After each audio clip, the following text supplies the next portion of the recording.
In a family that specialized in brute force over the years, perhaps no one better personified this than Rodney Anoa'i, nephew to the Wild Samoans, better known to the WWE Universe as the mighty Yokozuna. The family's first world heavyweight champion, Yokozuna arrived to WWE in the fall of 1992. An imposing behemoth, to say the least, Yokozuna would make an immediate statement, winning the 1993 Royal Rumble just a few months after his debut. This victory would grant him a WWE Championship match at WrestleMania 9, where he took on Bret the Hitman Hart. This meteoric rise to the top was only a hint of the dominance Yokozuna would have on WWE for the next year. 2 WWE championships, a WWE Tag Team Championship, victory over the era's titans like Bret Hart, Undertaker, Lex Luger, and just because of like what he's done for this business and like who he is person too. It's a cool middle name to have, man. I represent it with the pride, man, that I have. Hopefully, man, I'm making him proud by doing it. Nobody kicked out of it. Nobody. Rodney was a very unique talent. I think the way he was able to handle all the pressure, it was kind of parallel to how he was in the ring. For someone to be so big and to be so nimble, you just don't see that very often. Rodney was one of those first solo guys, singles competitor guys that was able to go out there and really just make waves, make a big splash. I mean, pun intended, I guess. You know, that fool jumped in the pool, he'd knock out all the water, and that's the way it felt sometimes. He would go into those arenas and just suck in all the energy and be able to give it back. So when I look at Rodney, I see someone very similar to me, someone who understands the top, the very, very top of the game, the top position, and everything that goes along with it. In a career filled with so many, Yokozuna defeated Bret Hart for the title months earlier at WrestleMania 9. Yokozuna entered the ring totally focused on the task at hand. And on that night, he not only got revenge, but his victory would send Hogan packing from WWE for nearly 9 years. It is finished. Many felt that Yokozuna had indeed killed Hulkamania. Now, you get to possess the power of the mighty Yokozuna and deal out punishment to Hulk Hogan to walk out of the King of the Ring, a 2-time WWE champion. Showcase the ability and the agility that made Yokozuna a Hall of Fame performer and take Hulkamania down.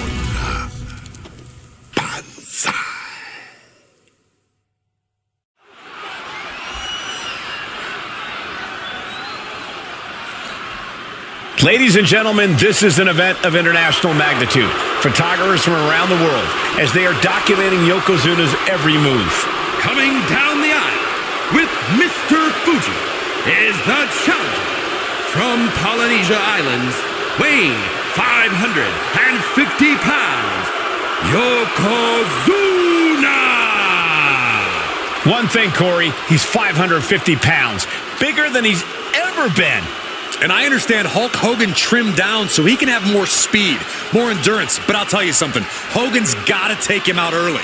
This is going to answer a lot of unanswered questions from WrestleMania 9.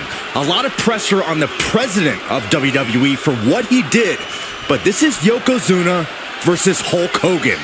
Let the winner be the winner. One thing's for sure, Hogan will be quicker.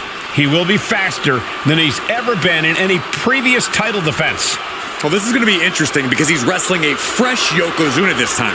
Not a man who's already wrestled a 15-minute match with Bret the Hitman Hart. Well, Hogan and Yokozuna's last match lasted less than 30 seconds when Hogan won the title at WrestleMania. Well, I can tell you, this match will go much longer. Yokozuna will not be caught by surprise this time.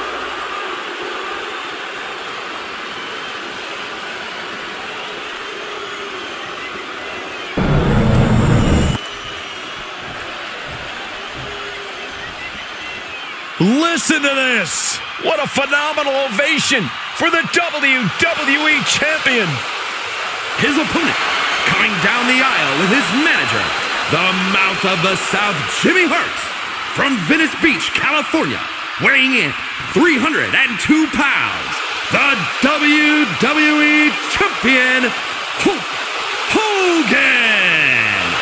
You can feel this facility shake, literally moving. The rafters shaking with the ovation of the WWE Champion Hulk Hogan. Hulk Hogan thrives on these people. He thrives on the Hulksters, the little Hulksters. This is what keeps this man going. Hulk Hogan's relying on the fans. He wants to hear them cheer. He wants to draw strength from them. But Yokozuna's focused.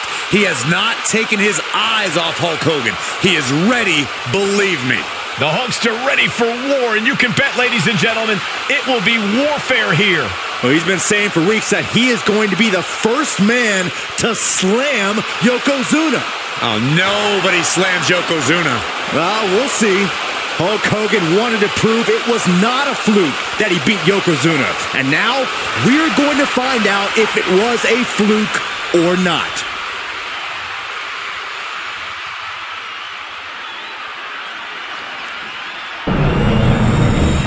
Looking at the champion, I guarantee there is no doubt in their mind as to who is leaving this match with the title around their waist.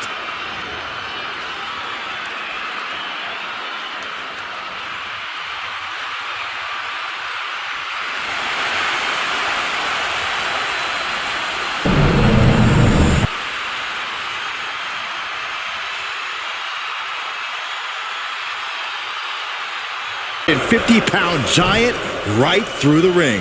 Yokozuna wants to erase the memory of his initial title reign that lasted mere seconds. He knows that a fresh Yokozuna can beat a fresh Hulk Hogan, and tonight is the chance to prove it. Hulk Hogan, a 5-time champion now. This is his first title defense.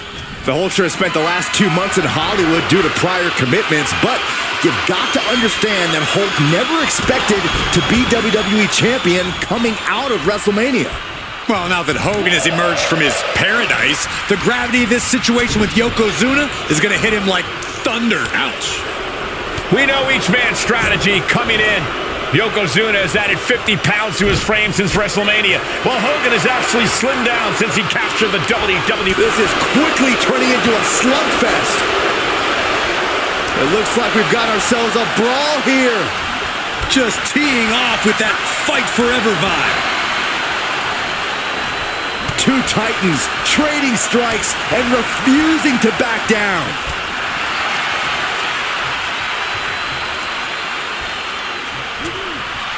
This is an event of international magnitude. Byron, photographers from around the world, including a large contingent from Japan, are documenting Yokozuna's every move.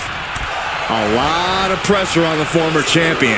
There is no way Mr. Fuji and Yokozuna can return to Japan and lose face.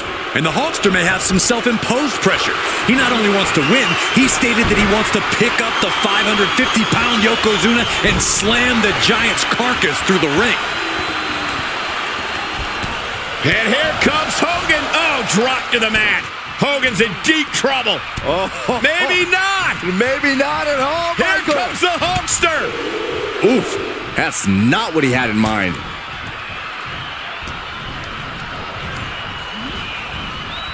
Uh-oh. Samoan drop. Some folks thought Bret Hart should have had this rematch against Hogan. These two trading one blow after another. Looks like a hockey fight's just broken out. The fight is on, and it's furious. Slugging away with everything they've got. Giving up now is not an option. They have to finish this. Yokozuna engaging in warfare with the Hulkster. The Giant knows this may be his last chance at the WWE Championship. What a display of strength here.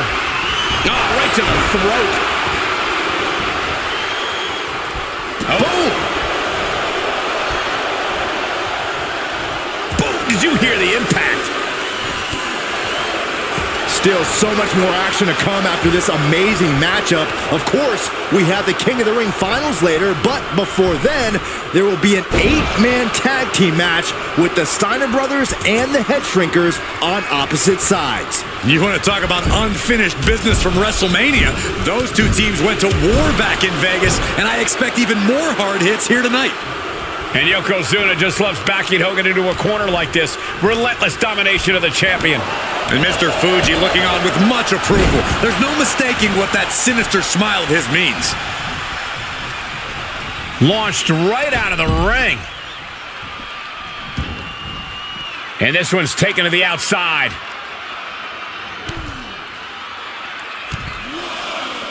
Who won the race? Charlie's horse.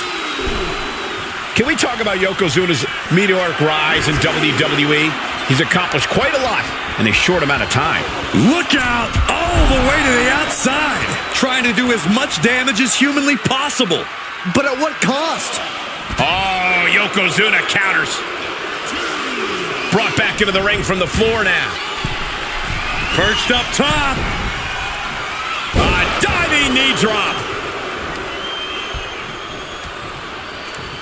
Oh no, bear hug applied. This is not good for the Hulkster. Yokozuna applying the... Furiously trying to fight his way out of the bear hug. Can he do it? Yes!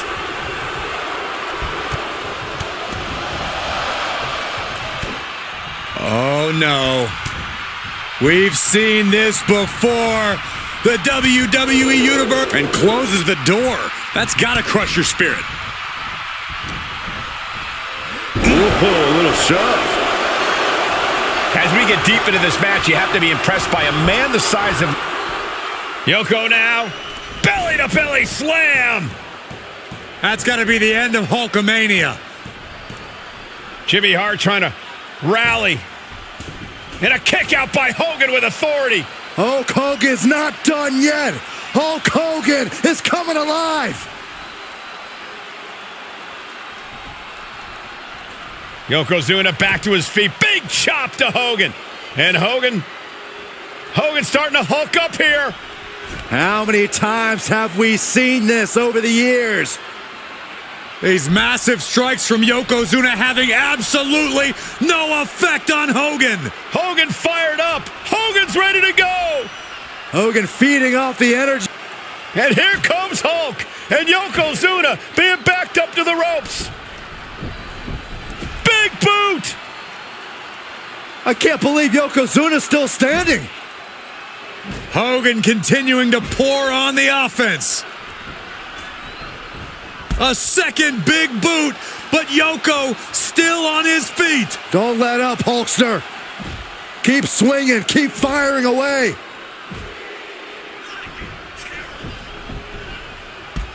That boot, Yoko staggering, stunning, and he's down.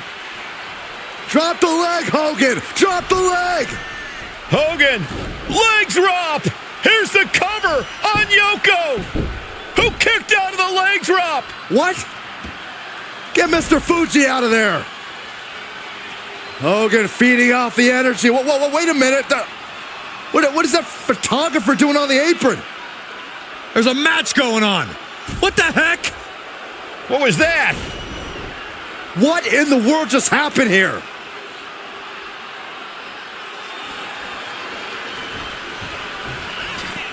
The big man, Yokozuna, massive big leg drop. Yokozuna demonstrating his full power. Hogan's in trouble. Boom.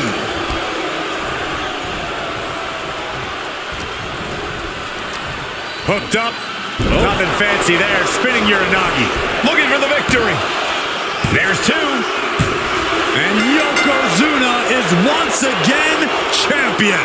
I can't believe it. The winner of this bout and new WWE Champion, Yokozuna. We have the official word. Yokozuna is indeed the new WWE Champion. We may have just witnessed the end of Hulkamania, gentlemen. There's no may about it, Cole. Yokozuna just conquered Hogan, and every newspaper in Japan is going to be filled with pictures of our new WWE Champion. here in the heartland of America.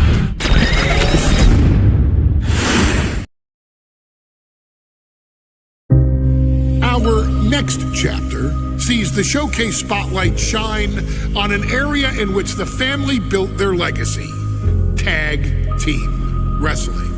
Starting with the wild Samoans, Afa and Sika, all the way through to more recent champions like the Usos or Tama Tonga and Tonga Loa. This dynasty has always excelled in tag team competition, consistently showing an ability to dominate the division with a wide variety of looks. And the first team that we will look at, accompanied to the ring by Afa himself. Fatu and Samu, the Headshrinkers.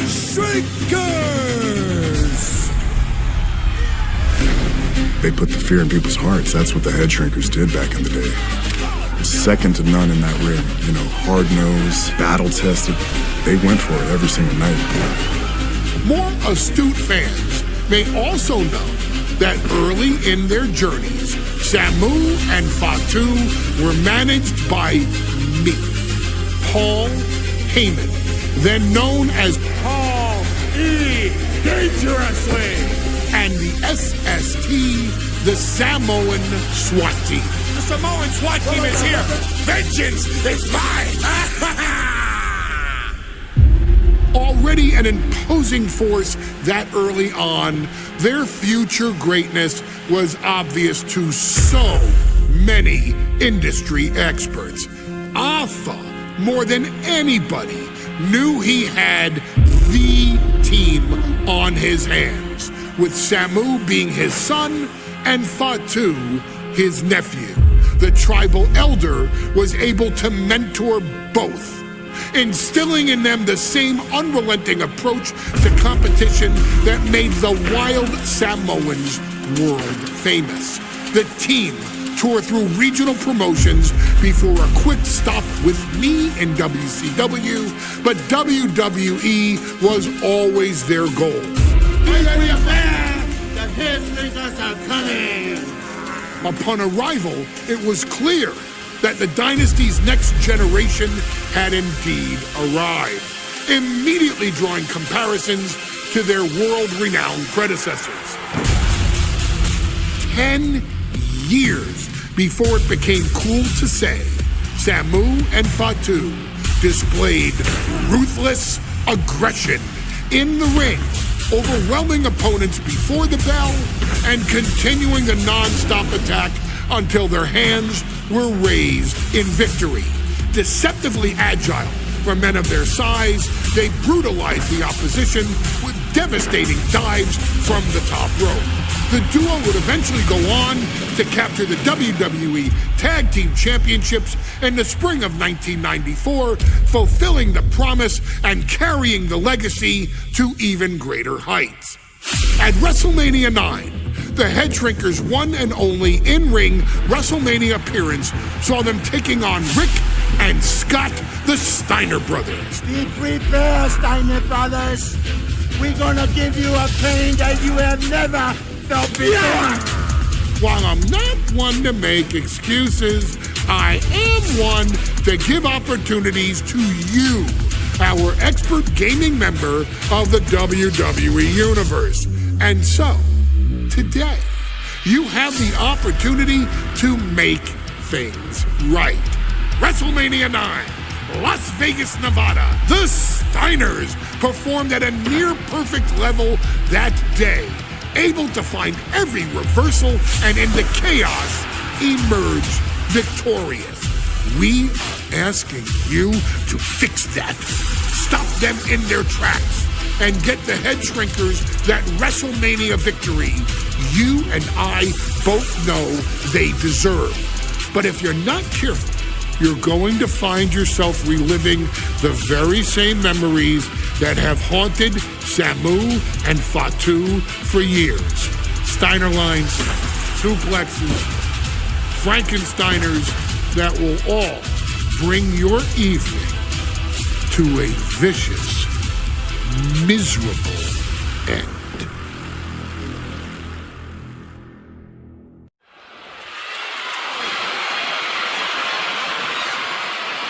One of the toughest teams in WWE history. Nearly 600 pounds of pure savagery. Is a tag team match set for one fall.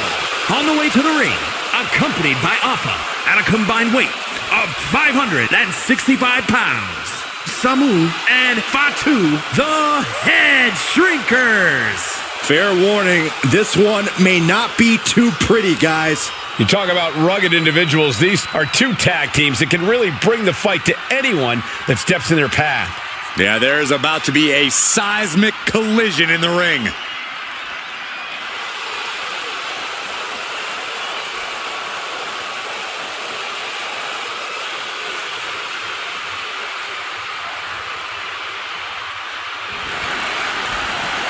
This match means so much to the Steiners and to the Headshrinkers. Well, the whole world is focusing on WrestleMania 9, and the last thing you want to do is come up on the short end. Pride is on the line, and as is a stake to the claim of being the toughest team in all of WWE.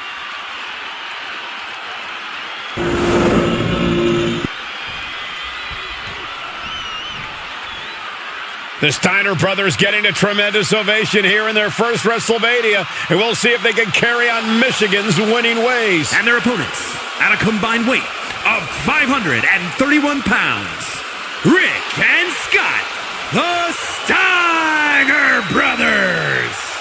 The Steiner brothers are one of the most promising tag teams we've ever seen in WWE. But Samu and Fatu are looking to stomp out any of that promise right here at WrestleMania. Let me warn the WWE Universe right now. This is going to be a brutal match. Just two heavy-hitting tag teams going at it.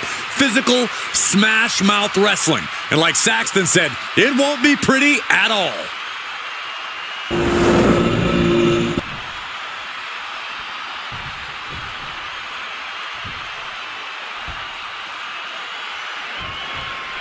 WrestleMania 9 rolling on with a potential show-stealing match guy. Simple waist lock. Countered into a nice arm drag. WrestleMania 9 shaping up to be a big night in the tag division, guys. Indeed it is, Michael. Two great young teams competing now. And later tonight, none other than Hulk Hogan will lead the Mega Maniacs against Money Inc. for the tag team titles. Odds makers in Nevada have the smart money on Hulk Hogan leaving Vegas with the gold tonight. Headshrinkers versus the Steiner brothers here from WrestleMania 9. Two hard-hitting, up-and-coming teams at this epic event. Vicious backbreaker.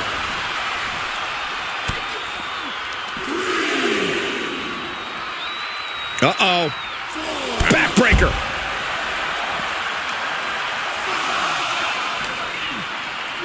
Oh, an overhand chop. The Headshrinkers and Steiners are two of the brightest young teams in WWE, but they both come to this match with a few years of experience in WCW. The Steiner brothers earned many tag accolades in WCW, but Rick and Scott have their share of singles titles too. Meanwhile, and the Headshrinkers get the win.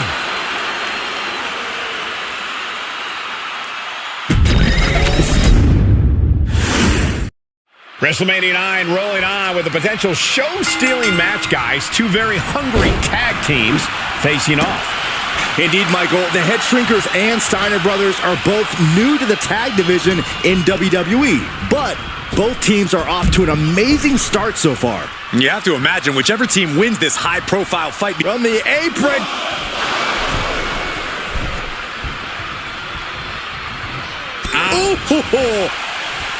WrestleMania 9 shaping up to be a big night in the tag division, guys. Indeed it is, Michael. Two great young teams competing now. And later tonight, none other than Hulk Hogan will lead the Mega Maniacs against Money Inc. for the tag team title. Look out! Oh, man!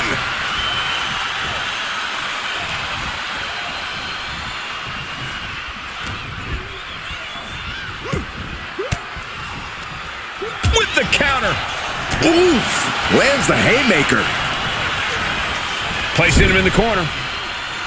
A quick reversal by Samu. Clothesline.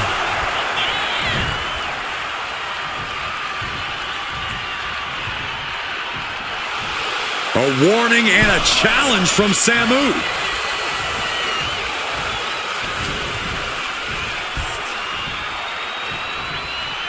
Wait for it. Alabama, shoulders down. Is it enough? Shoulder up, and the referee ends the count. He couldn't make much of that pin attempt. I've seen Samu and Fatu headbutt each other during matches. If they do that to their own flesh and blood, who knows what they'll do to the Steiners? It's just a byproduct of the brutal take-no-prisoners offense of the Headshrinkers, Byron. These guys will bite, scratch, and claw their way to a win. Rulebook be damned. Into the pin. Can he get him here? And he easily stops the ref's count. Not getting a 2 count at this point has to be frustrating. Leaning on the turnbuckle here. Tag is made.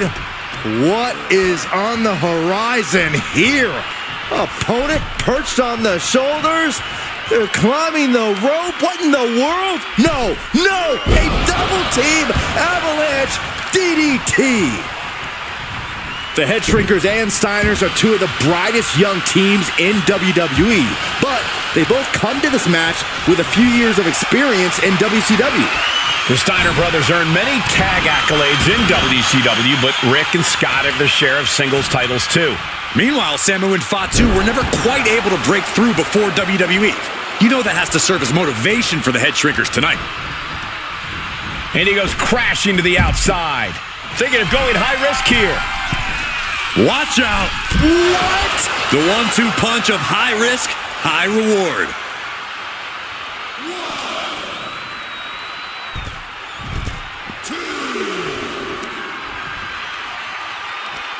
Vice-like grip on the trapezius muscle. This is terribly painful. The Headshrinkers accompanied at ringside by Alpha, but he's not the only tag team legend serving in a managerial role tonight. That's right, Michael. Just like Alpha, Mr. Fuji earned many WWE tag titles as a wrestler. But now, he's hoping to lead Yokozuna to the WWE Championship. And looking at all the top young talent in this ring, I see many other main event stars of the future that could follow the lineage of Yoko. He gets the tag. He's taken a bit of damage from these blows. Dribbling the opponent's head like a basketball. Turns that in his favor. And he gets directed into the corner. Oof! The whole world is focused on WrestleMania 9 tonight. The last thing you want to do is come out on the wrong side of a match like this. That's right. A big win at WrestleMania means a big boost in the tag division and a substantial winner's purse. I don't think the Headshrinkers concern themselves much with the financial matters, Saxton, but they are dead set on proving they're the toughest dudes around. Oh, right to the throat. Into the pin. Will it be? And the referee stops the count before 2. An emphatic kick out, and there's still a lot of game left here.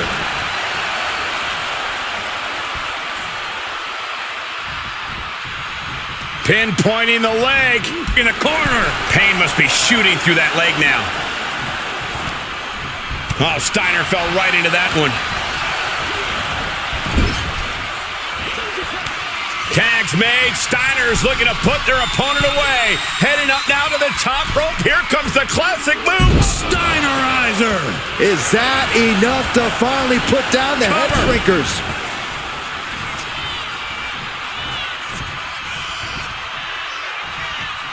And saw what was coming there. He's getting fired up now, really feeding off this crowd.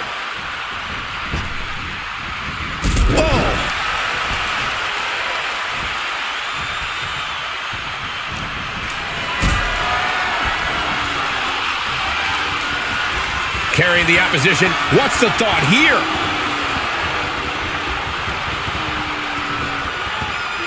Can't prepare your face for that.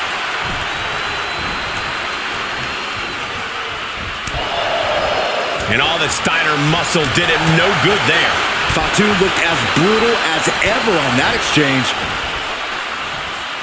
Got the full Nelson. Slam! He's starting to look battered. This has been an arduous tag match, but you could be in much worse shape. Being placed in the corner here. Tag is made.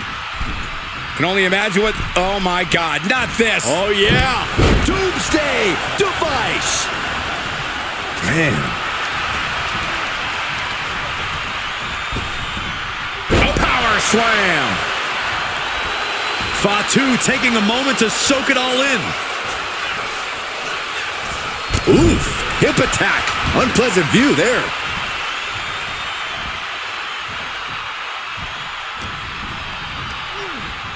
Sent flying out of the ring here.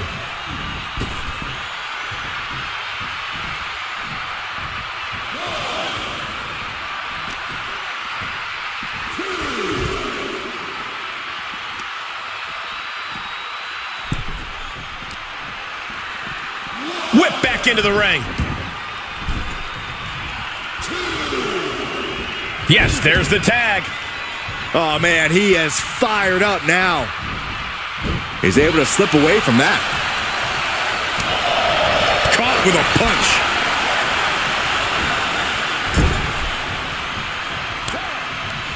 Tag made. Double team incoming. Dueling headbutts.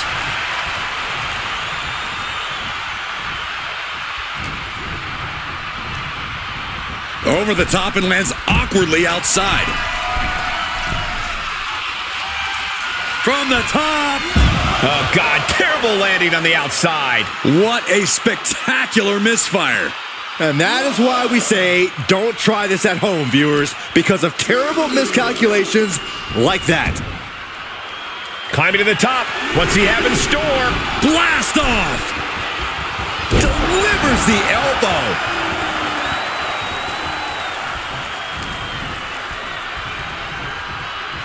And that shot just busted him open. Blood flowing now. Ooh, whoa. He's definitely been worn down a little. I expect a tag soon here. Have to take the chance to get your win back deep into the match. Oh, a knee. Lights out.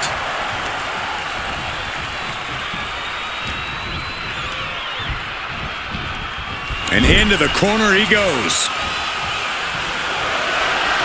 Uh-oh. Lifted it. Going corner to corner. And they're not finished yet. Spine first again. Lifted off the mat. Suplex position. Oh, my goodness. What a pile driver. Big move from the Steiners. Might just end things. Very few superstars possess the fortitude to do what we just witnessed. Very few? How about almost none? This match just went to the next level. That move has brought victory before, but not on this occasion. Might be time to think outside the box. Look at that counter from Samu. Boom, running STO plants him. Nicely done. His body is dealing with a lot of stress here. Yeah, this tag team match has seen its fair share of tide changes, and it's not over yet. Oh, directly to the neck. A bit of provocation from Samu.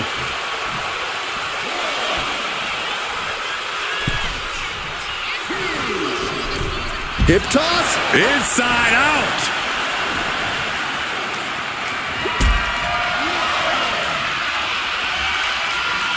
Carried in a jeopardizing position here. No. Power bomb out of the apron. The Headshrinkers and the Steiners are engaged in an epic battle. Both teams making the Roman gladiators proud. Into a Death Valley driver.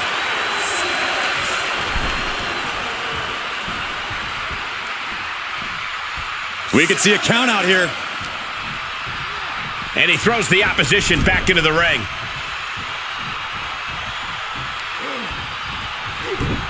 Ooh, and he manages to reverse.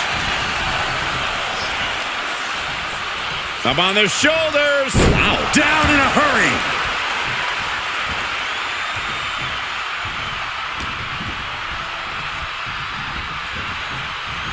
Oh, wow, and that just opened up Rick there. Moving him onto the top turnbuckle. Perched in a dangerous position up top. It's about to get worse from here. Superplex.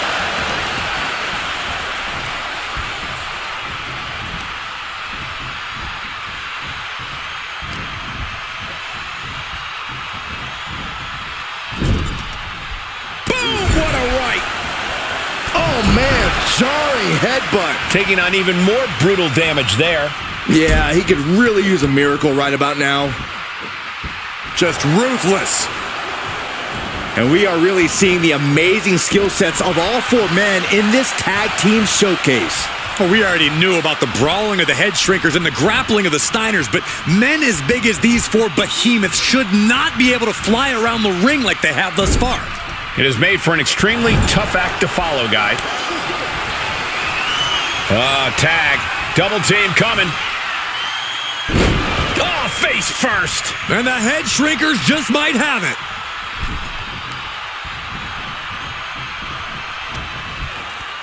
And there goes Steiner, sent outside the ring. Fatu like a one-man wrecking machine right now, cleaning house. Oh, look at this, the power by Scott Steiner. But the tag was made and Scott not aware. Big kick. Scott Steiner did not see the blind tag made by Samu. Oh, this is not looking good for Steiner. And this is what the Headshrinkers do. Top-tier tag team wrestling. Steiner didn't see the tag, decided to hot dog around, and got a foot in the face for it. As we find ourselves surrounded by all this pageantry, do you think either of these teams is feeling the pressure of their first WrestleMania? I can tell you that Samu and Fatu truly did not care. Alpha has turned these men into brutal fighters who simply want to destroy their opponent. Take it over! Go for the win here! Turns it around and the shoulders are down. Reverse the leverage and into a pin. Turning it around here. He's able to beat a 2 count. Unbelievable display of will in the late stages of this matchup. Samu is really displaying aggression. Seeing some high-impact offense from Samu and Fatu thus far. I'm not sure the Headshrinkers are even going for the victory. They just want to destroy the Steiners. Splash! Before this match began, you heard the Steiners speak backstage. Scott saying, quote, "Me and my brother are going to go out with a game plan and do what we do best, and that's wrestle." That's all well and good for the Steiner brothers, but Alpha has gone on record saying that his men are looking to tear Rick and Scott's heads off. Launching. Totally missed that one.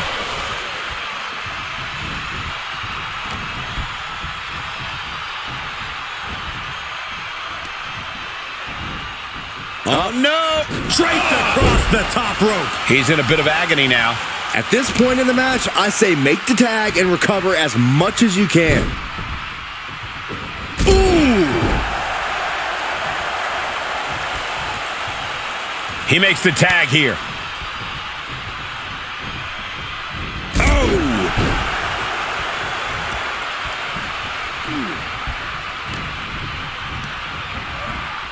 Sent to the corner.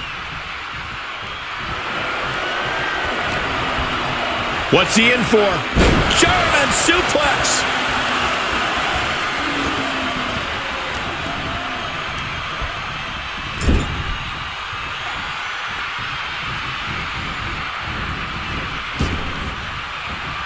Beautiful suplex.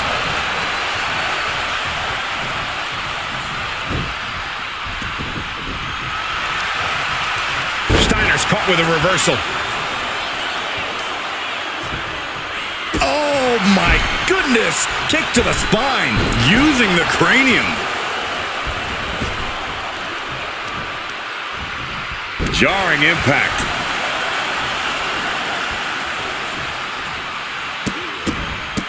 Look at this, just look, going in for the win here. No, he gets the shoulder up. Thought he had it. You gotta be kidding me. Oh my God. Pendulum backbreaker. Tick-tock. Ooh.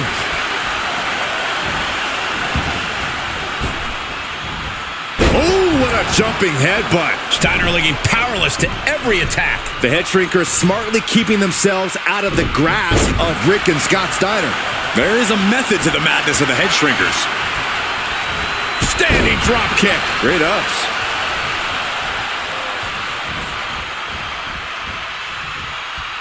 Samu scales all the way up top.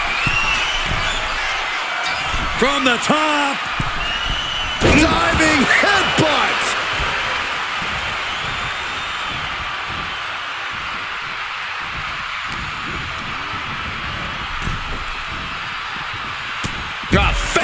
first. Gosh. Nice gut-wrench suplex. And now gets tossed into the ring. Looks to climb the top rope. To the sky! Oh, that's it. What a splash. That's it. No way the Steiners come back now. This building is rocking right now. Can you blame him?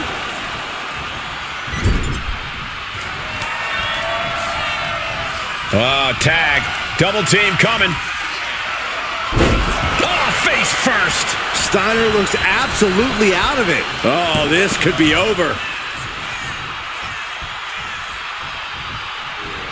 Oh.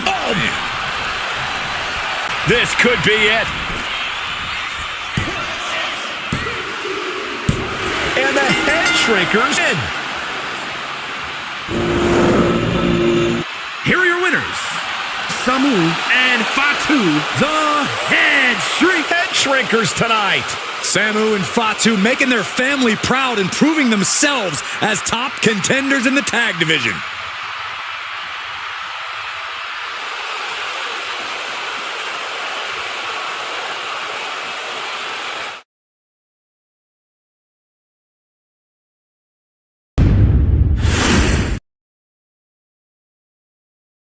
Hey, let's put this in the simplest of all terms. Dwayne "The Rock" Johnson is the biggest celebrity on the face of the planet today. Now, whether he's a blue chipper, the people's champion, or as we know him right now, the final boss, The Rock has always commanded all of the attention in the arena since the very first moment he made his WWE debut at the 1996 Survivor Series.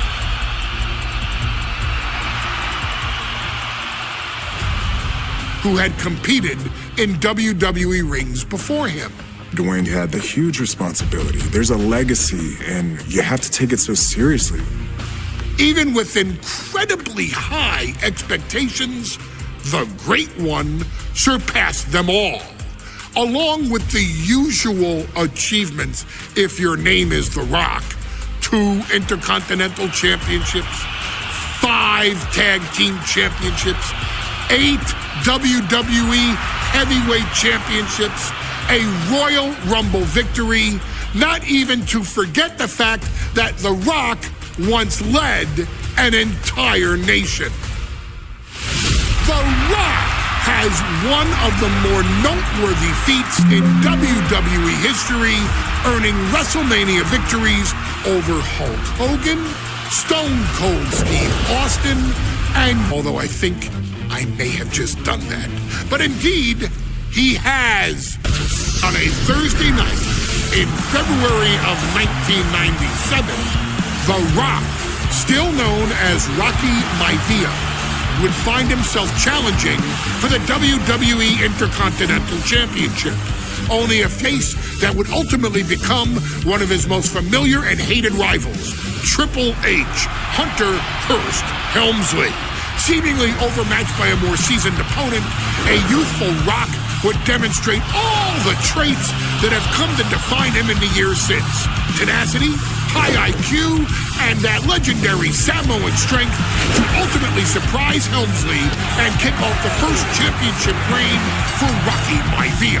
It would be the first step of a journey that has ultimately led The Rock into the pantheon of WWE's elite. So now it's all in your hands. It's up to you to showcase the undying drive that makes The Rock the hardest worker in the room to deliver a shocking upset against the Greenwich snob himself. Guide The Rock to victory over Triple H at a very special Thursday, Raw Thursday, to give the first jolts to what would become the most electrifying career in sports entertainment.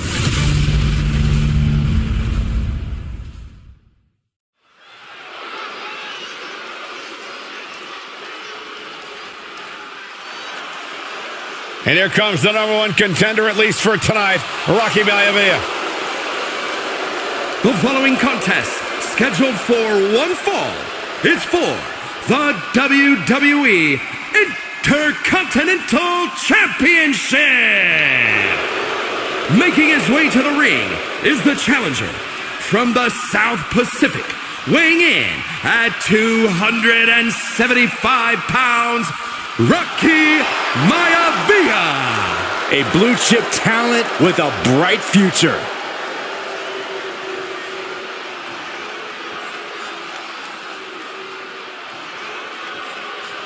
On his way to defend the Intercontinental Championship, Hunter Hearst Helmsley.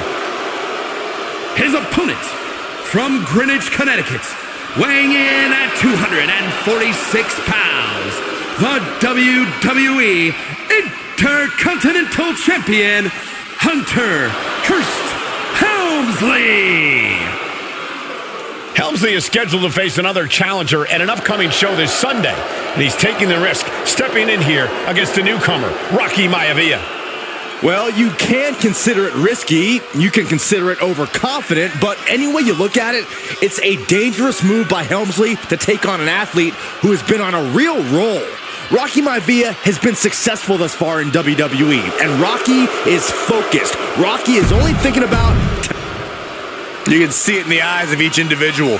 Only razor-sharp focus when this much is on the line.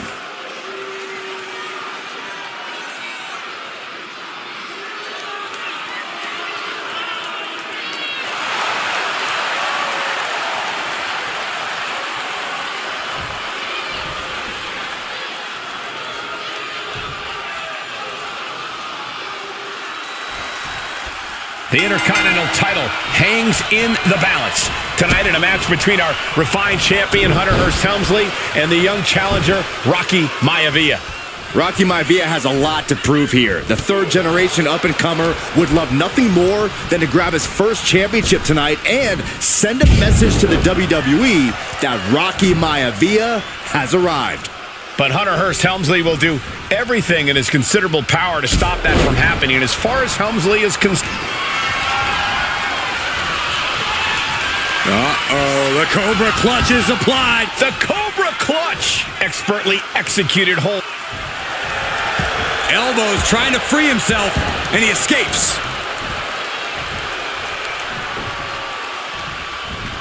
Hunter on the receiving end. And we know Rocky doesn't have the same experience as Helmsley, and that could be a developing story as this match progresses. And this is where an experienced wrestler like Helmsley can take a young wrestler and pick him apart, take advantage, capitalize, and win. What's it going to take for Hunter Hearst Helmsley to retain his Intercontinental title here? How can he get the better of Rocky Maivia? Well, the champ needs to put this young upstart Maivia in his place with unrelenting offense. No time for graceful bows and upper-class taunting. Just beat Rocky down. From the top. And a counter by Helmsley. Rocky moves out of the way. Fisherman suplex classic. Maivia dishing it out now. The power of Rocky Maivia is too much for Helmsley right now. DDT! And Byron, Rocky has tremendous exuberance, tremendous youth. He's going to be a star for a long time. I think Rocky Maivia shows more promise than any other wrestlers I've seen come into WWE.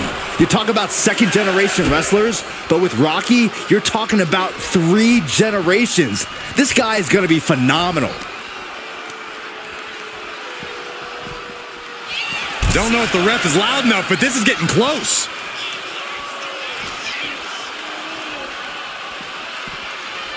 And gets tossed back into the mat. He grabbed the chair. Now would be a good time to run. The official stepped in and put an end to that real quick. Looking to seal the deal, guys. Powering out in 1. He's not letting fatigue set in or get the better of it. Oh. Deeper into this match now, and I think it's Helmsley who's reaching peak frustration. Can't quite put Rocky Maivia away. A testament to the never-say-die attitude of this young superstar. And he gets it from his dad. He gets it from his grandfather. Maivia knows nothing less than to give it sky high. Big splash! Hunter is getting dominated. Maivia keeps bringing the energy, and Helmsley has no answer. Maivia took to the sky and executed that high-risk perfectly. Up high, cross body. Consecutive high-risk maneuvers, and the pace of this match has certainly picked up. And Rocky is revving this crowd up. I understand getting yourself fired up, but he needs to stay on his opponent. Maivia digging deep, eyeing Helmsley for something big. Ooh, he fends that off. And even before the bell rang tonight, I think Hunter Hearst Helmsley has been trying to frustrate Rocky. He's tried to say, hey, young fella, we're going to do things at my pace, not yours. Rocky, the 6'5", around 270-pound stud, just has to keep his cool. Don't take any unnecessary chances against a cagey competitor the caliber of our Intercontinental Champion. Big back body drop. What elevation.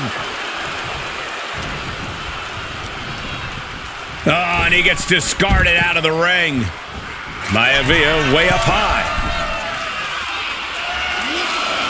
Blast off! Whoa, look out! From ring post to ringside, risking it all paid off.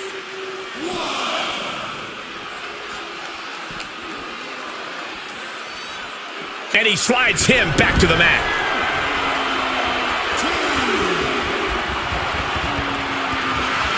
The steel chair, never as innocent as it looks. Oh, this capacity crowd certainly behind the youngster Rocky Maivia, thinking there could be an upset here tonight. Right to the kidneys from behind. Hoisted up, snap suplex.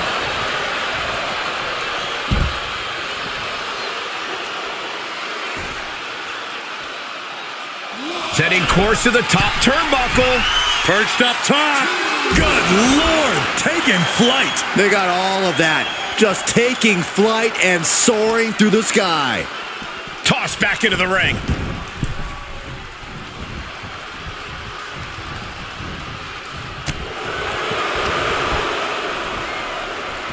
Hunter whipped into the corner. Nobody home. Rocky hit hard. And now Hunter looks to take over this match. Helmsley muscling Maivia up to the top turnbuckle in a big right hand. Helmsley with something big in mind here for his challenger tonight.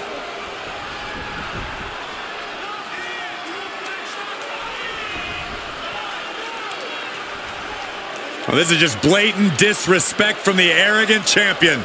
Almost daring Rocky. Hey, you really want my title? You really think you're going to be Intercontinental Champion? Up to the top. Hooking Rocky into a superplex. This could be it. Can Hunter capitalize? This could be it. Hook of the leg and a cover, and Rocky stays in it, getting his shoulder up. Still not enough to put out the flame of Rocky Maivia. Hunter has to be asking himself, what else do I have in my arsenal? And I think we may get our answer, gentlemen. Yeah, it's just a matter of time, I believe, before this one's over. Hunter hooking Rocky, taking his time, looking to put him away. Maivia just collapsed. This just shows you how much damage Hunter Hearst Helmsley has inflicted on the challenger in this matchup. I think Maivia's done. The official might want to step in, call this one. The official checking on Rocky. Hunter Hearst Helmsley believes this is close to being over. Lifting him back up again. Rocky rolls through. Shoulders down. Rocky wins the title. Rocky Maivia has shocked Hunter Hearst Helmsley. Here is your winner and the new Intercontinental Champion, Rocky Maivia. We have a new Intercontinental Champion.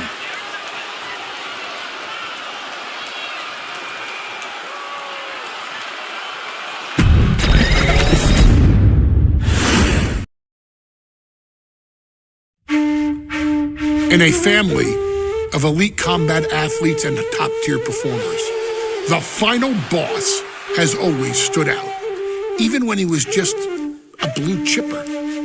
But there wouldn't be a final boss. There wouldn't even be a bloodline if it wasn't for The Rock's grandfather, the High Chief Peter Maivia. You can think of him as the first boss. Predecessor to the tribal chief. He is one of, if not the foundation for our family. The Anoa'i Fatu Maivia wrestling dynasty. I don't think there's anybody more responsible for what's going on now than the High Chief himself. Peter Maivia isn't simply one of the two principals behind the sacred blood bond. He's also an incredibly decorated professional wrestler who traveled the world and won titles everywhere he went. New Zealand, Japan, Europe, and here in the United States, where he enjoyed especially successful runs in Hawaii and California. Maivia would eventually find his way to WWE, engaging in legendary battles with the likes of superstar Billy Graham. His larger-than-life personality would win the WWE Universe over in short order, as it had throughout his entire career. In the ring, High Chief Peter Maivia was a potent blend of brawn and grappling technique, often muscling his opponents down to the mat through a variety of joint locks and then switching to more painful holds once grounded. His sleeper hold and stump puller were both feared and renowned, and make no mistake about it, Maivia knew there was always more than one path to the ultimate victory. Out of the ring, High Chief Peter Maivia also ran one of the most successful wrestling promotions on the planet, Polynesian Pro Wrestling, based out of Hawaii, showing his mastery of the business in every aspect. His induction into WWE's Hall of Fame class of 2008 was supremely deserved, forever enshrining Peter Maivia as the legend he always was.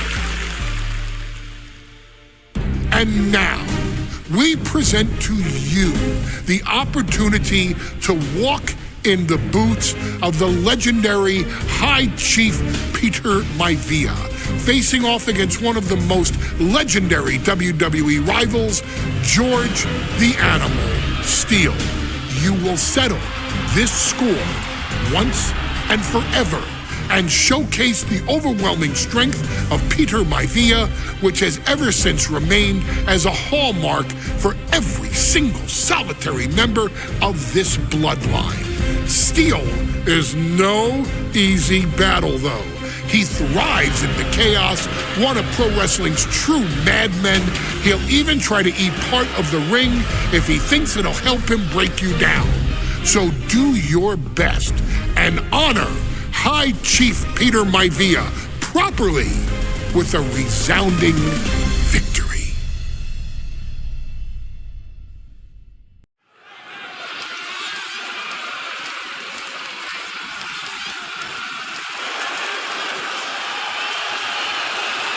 Uh-oh, somebody called the local zoo. The following contest is scheduled for one fall and is a steel cage match. Introducing first, from Detroit, Michigan, weighing in at 275 pounds, George the Animal Steele. I'm not even sure the cage can contain this man.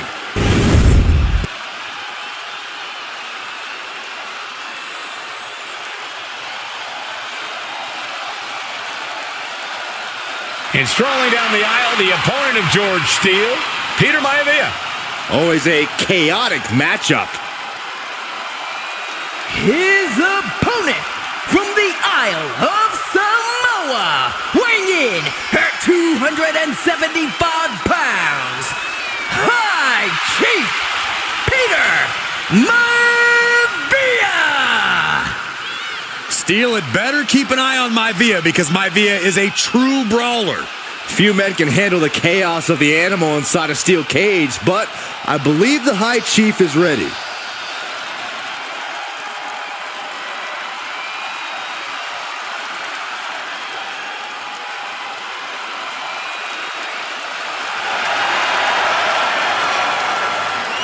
Maivia carrying such pride into the ring. Very stark contrast to Steel. We'll see which prevails tonight.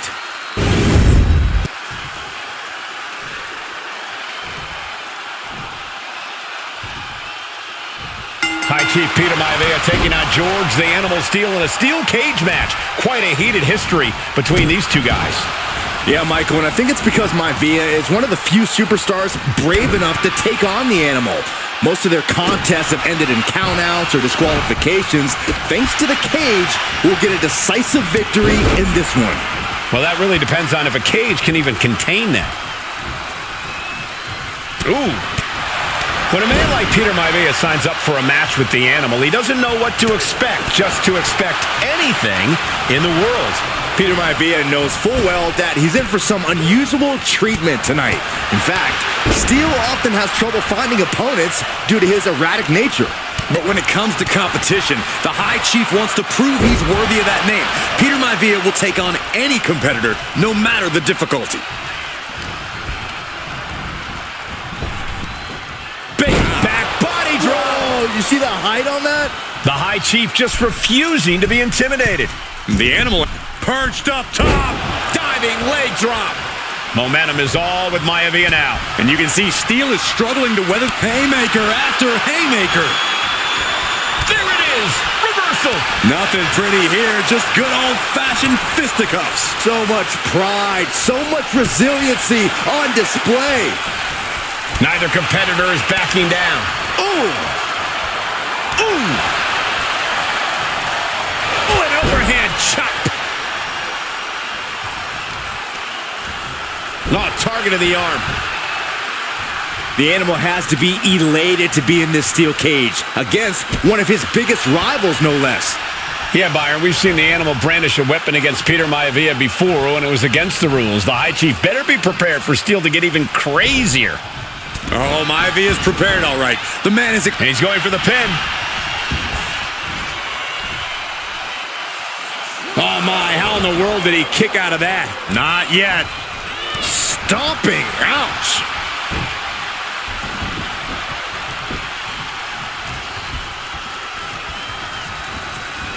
He's in a bad way, but still has something left in the tank. Oh, look at this. What a headbutt. Look at Maivia going to work on the Animal. The High Chief has all the answers right now. Gentlemen, we've touched on the differences between Maivia and Steel as competitors. One man based on order, the other on chaos, but it's reflected in their looks, too. Indeed, Michael. Just look at the sculpted physique of the High Chief. And the tribal tattoos on his body are extremely intricate and definitely eye-catching. And Steel is, well, he's an ugly creature. Enough hair on his upper torso to classify as fur. Folds in his bald head. He's like a modern-day Neanderthal. Attacking the knee. Well, the unorthodox style of George Steel is certainly working well at this juncture. Let's see if Maivia has an answer for the Animal. Boom! Running STO plants him. Nicely done. George the Animal Steel might be a bit of an underdog here. In fact, he lost the match by countout to the High Chief. In Steel's defense, I'm not sure he knows how to count exactly or how to read a rule book. So he's got to be happy to be in this cage. Well, Maivia's called the High Chief in part because of his commanding presence in the ring. He's more than ready for what the Animal will throw at him, even inside a cage. Oh, I think the ring just moved.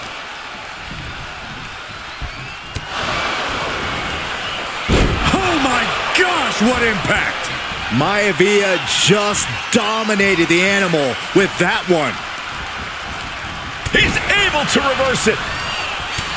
Some folks call Peter Maivia the Flying Hawaiian, and the reasons are obvious for that moniker. But guys, how has he earned the other nickname of the High Chief? Well, Cole, Peter Maivia is very close to the Anawa'i family. In fact, Peter's considered a blood brother to the patriarch of that clan. When you add on the fact that Maivia was born and raised in Samoa, you can see the great pride he has for that land and its people in the tribal ink that covers his body. Oh, man. Focusing on the shoulder there. Steel turning Maivia into the hunted here, looking to dethrone the High Chief.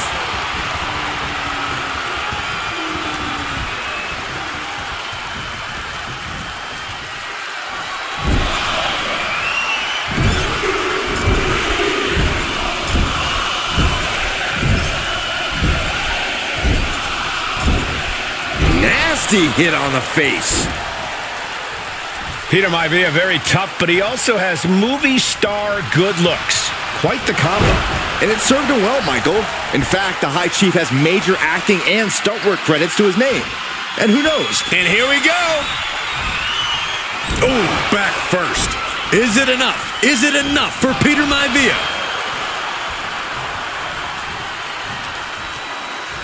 What now? Oh, not to the belly!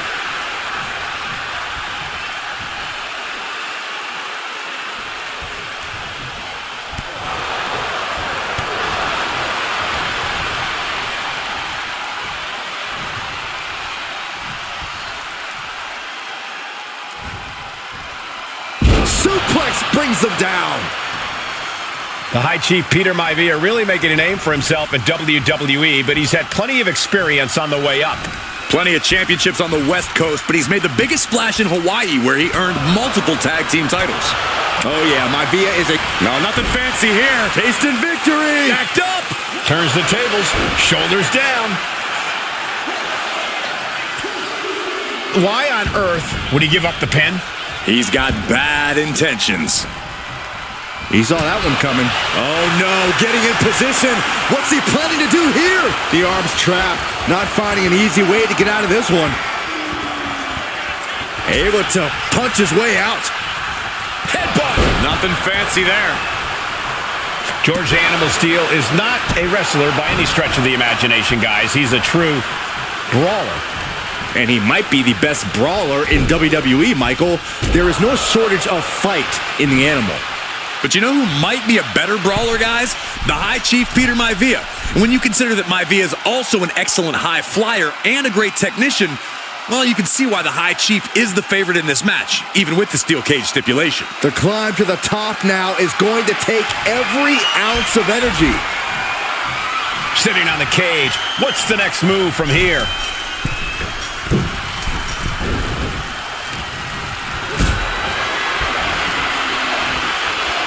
What a counter by Peter Maivia.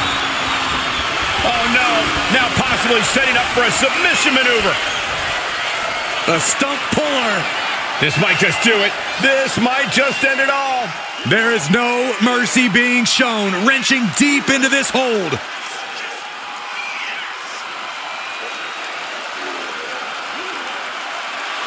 Able to free himself from the agonizing submission.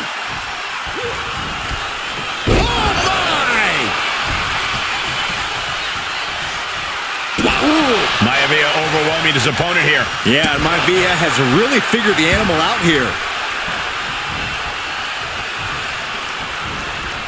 Broken up with a nice takedown, stacked for the pin. Reverses the pin, shoulders down. What's he doing? He had this match in the bag. Chop to the chest. Piercing chop. Hold on a second. He might be finding a submission hold here. The stump puller. This has to be absolutely torturous. I can't imagine having my leg in such a terrible position. The pain's too great. That's it. And the High Chief defeats the animal. Here is your winner, High Chief Peter Maivia. Anytime these two have faced off, it's been eye for an eye. But the steel cage has finally delivered a decisive victory for the High Chief, Peter Maivia. George Steele is one tough animal, but the way Maivia faced him in the cage tonight just reinforced what everyone already knew, that the High Chief is one tough Samoan.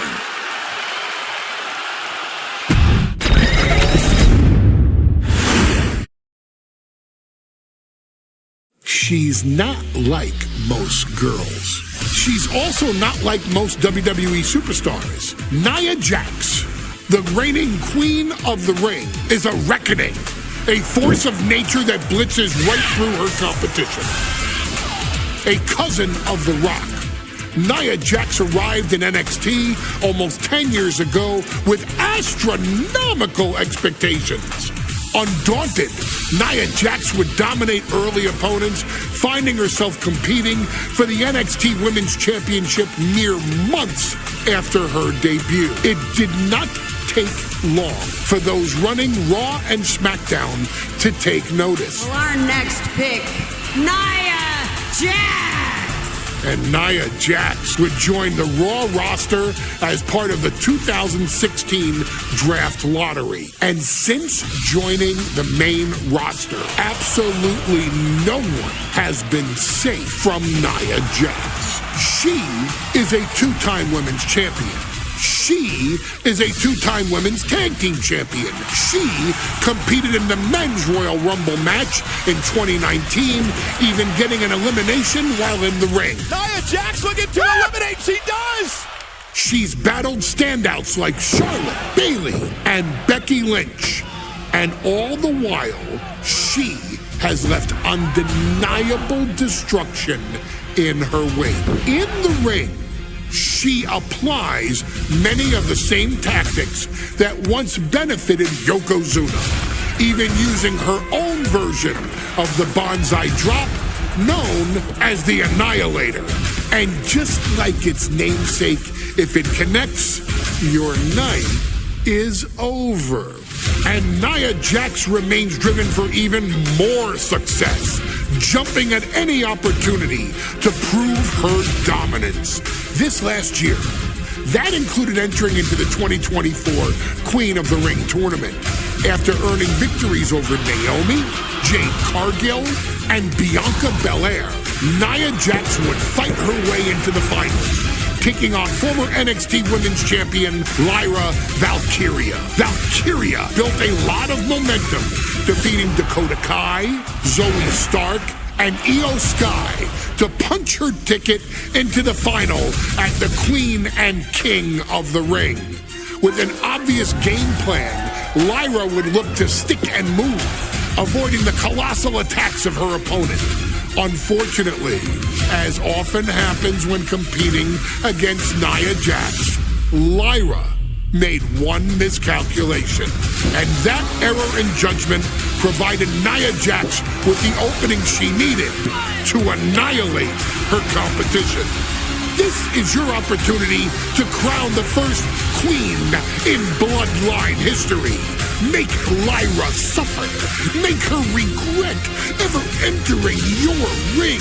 Showcase the otherworldly power that forces an entire roster to cower in your presence. Because when you're an irresistible force like Nia Jax, resistance is futile.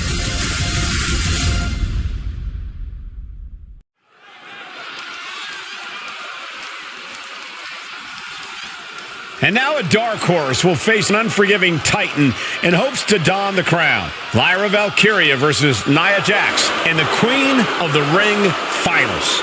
The following is the final match in the Queen of the Ring Tournament. Introducing first, from San Diego, California, Nia Jax. I cannot wait to witness what unfolds here. The irresistible force has been on a tear recently. And Nia believes the crown already belongs to her. Will Jax's menacing presence and sheer power be too much for Valkyria to overcome? Or can Lyra write a happy ever after ending to her Cinderella story?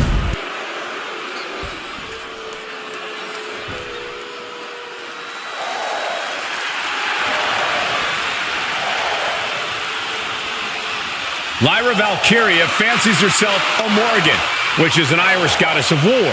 As they were on the battlefield, they used to take the shape of ravens to fly around and decide who would live and who would die. That is what Lyra Valkyria is bringing to the ring here tonight.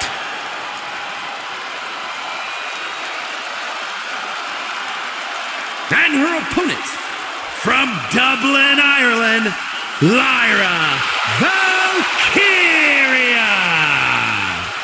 Lyra Valkyria may have read a little too much fantasy in her day, and now is reality. Lyra Valkyria is about to go toe-to-toe with a real-life, fire-breathing dragon in the form of Nia Jax. Nia Jax, who's in the best physical condition of her career, tonight will make someone. Will it be Lyra? Will it be Nia? We'll find out in a matter of moments. And guys, you win the crown. Guess what waits for you in August? A date with the champion of your respective brand at SummerSlam.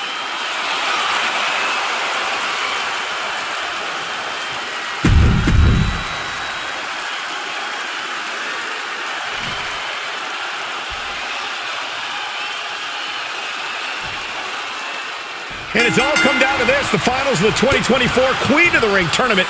Jax Valkyria, who will walk out of Saudi Arabia with a crown and a ticket to a world title match at SummerSlam.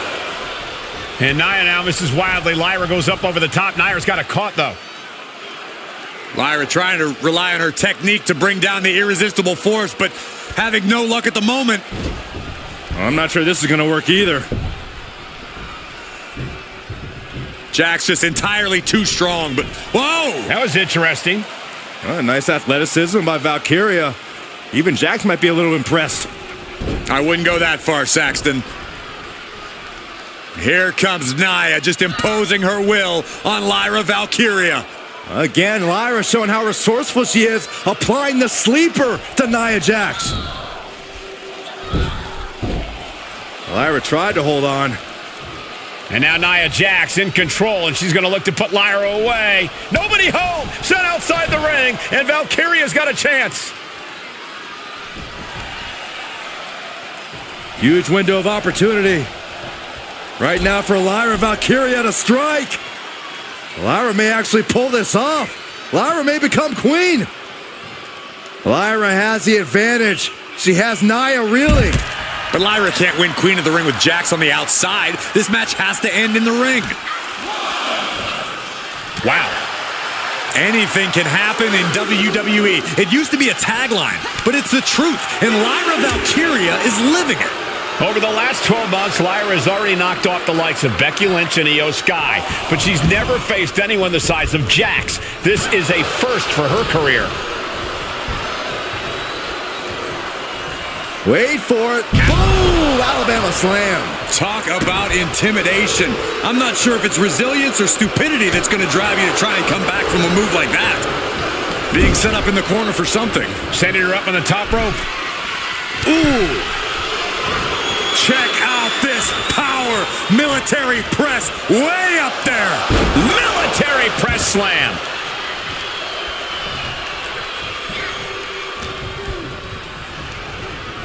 Just sent crashing to the arena floor. Take off! Look out below! That's going to be on highlight reels for a long time. Incredible courage to even attempt that. Corey, what do you think is going to be the key in this match for Nia Jax? She certainly made plenty of promises when it comes to being Queen of the Ring. What Nia brings to the dance, Cole, is raw power, the likes of which you rarely see from most men, let alone women. Nia has absolutely no problem using that power, and the same goes for her throwing her weight around in the ring. Lyra Valkyria might just learn that the hard way tonight. Each woman here has had a tough road to become a Queen of the Ring finalist. Every matchup in this bracket has been a toss-up. Valkyria knocked off former women's champion Io Sky earlier this week, but Nia's had an even tougher challenge. Two great former champions in the form of Naomi and Bianca Belair. Even more impressive than that, she handed Jade Cargill her first WWE loss. Granted, Corey, that was a disqualification victory for Jax. I'd say there's still some unfinished business between Nia and Jade. And now thrown back into the ring.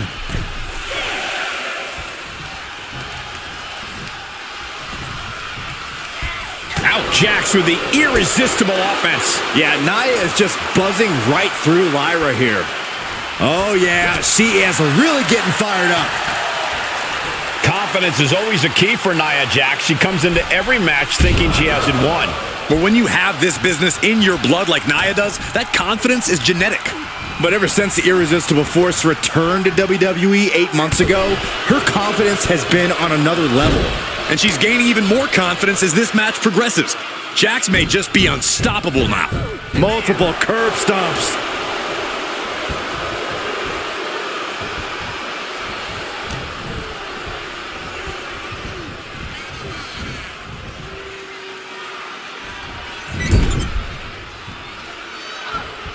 Just a nasty headbutt. And Lyra is brought to a disadvantage now. And the irresistible force is really keeping Valkyria grounded here.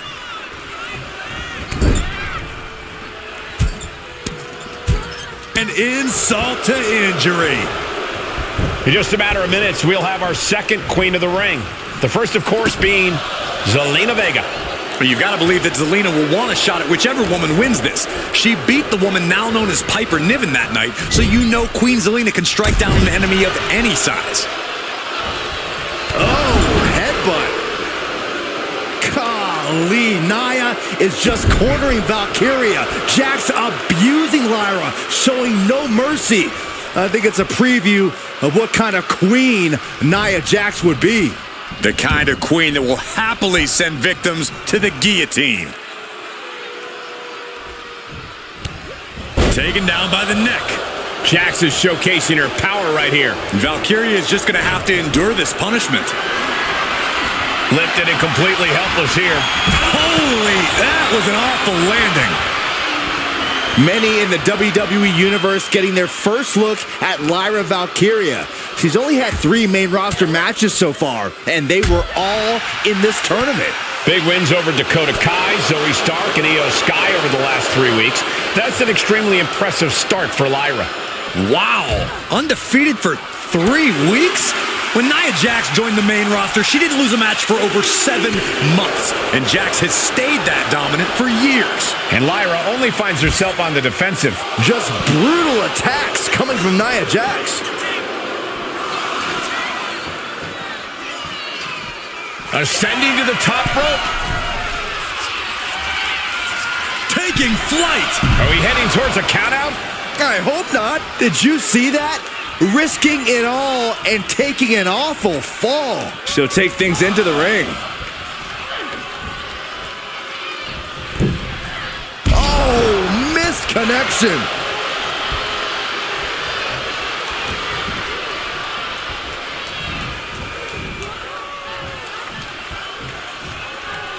Big right hand. Annihilating offense from Nia Jax. Valkyria needs to figure things out. Multiple curb stomps.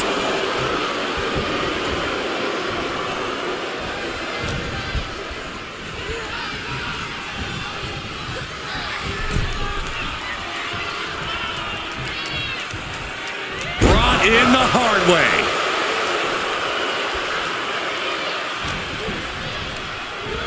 Leaning her into the corner now. Got the arm trapped. Looking for La Maestro Cradle. And she thwarts the pin attempt and won. This match continues on. Hooked up. Oh, my God. Lyra just hit Nia with a big move, but can she capitalize? Gripping the jaw. My goodness. That's insulting. Enziguri. Right on the mark.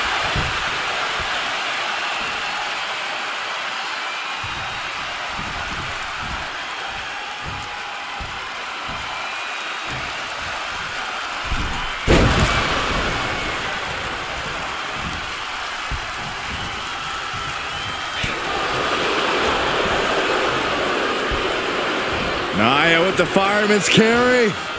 And a front slam to follow.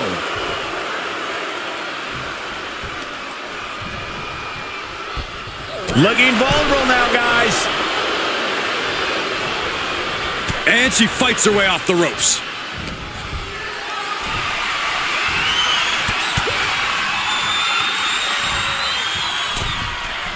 Massive miscalculation on that one.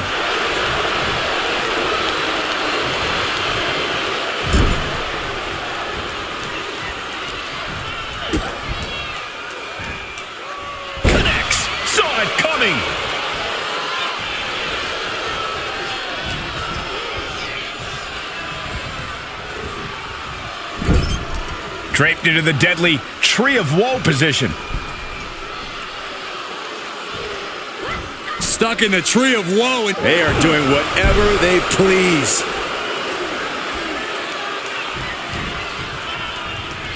As their opponent in the chicken wing position, face first into the turnbuckle for Snake Eyes. There's so many moves at Nia's disposal that she can end this match with. For Lyra, not nearly as much. Yeah, I can't imagine it'll be easy for Valkyria to pick up Nia Jax and drop her with the Nightwing. Please, let's call the move by its real name. It's a Samoan driver. You think Nia Jax doesn't have the Samoan driver scouted? Textbook scoop slam.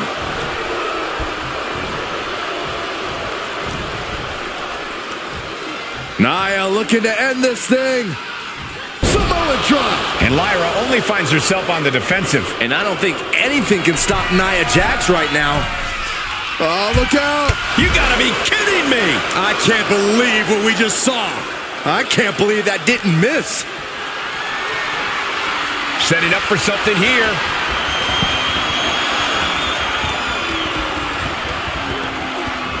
She's getting fired up, ready to show her opponent what she's got. Man.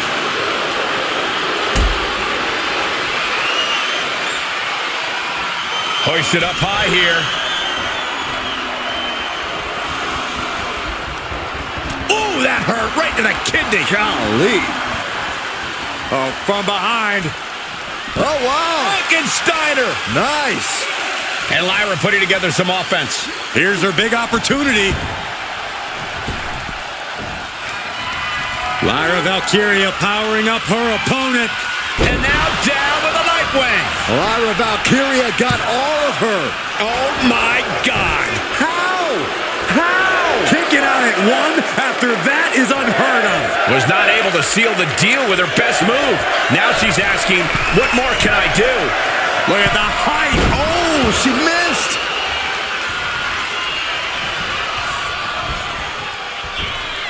Springboard, but nobody home. What a shot. Oh, man. Instant U-turn there.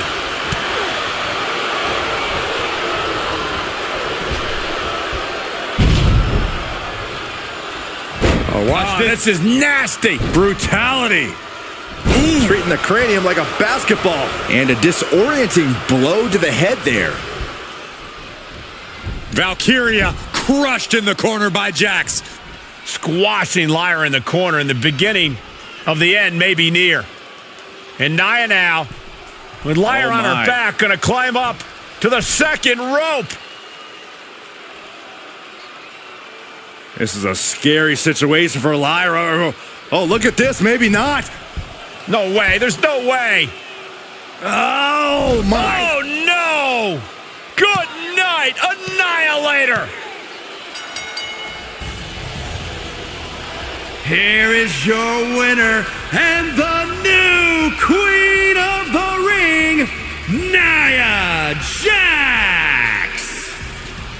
What a victory to the brand new Queen of the Ring. Nia said she would do it, and she backed up her claims. And now the Chief Content Officer of WWE, Triple H, going to come in to congratulate Nia Jax, officially crown her the Queen of the Ring. Absolute dominance by the new Queen.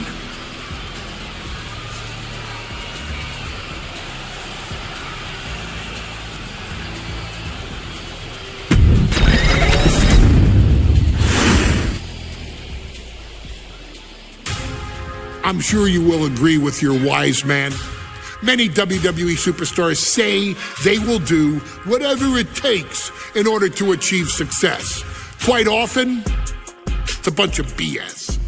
But if you're lucky, you may run into someone who is willing to look out for the group. Someone willing to make sacrifices. And for this family, there was no one better than Rikishi. After the Headshrinkers run in WWE came to an end, Rikishi, then known as Fatu, would go on a journey of self-discovery. This journey would lead to him taking on the name Rikishi, a subtle nod to his cousin Yokozuna, as well as an opportunity to start fresh with a global audience.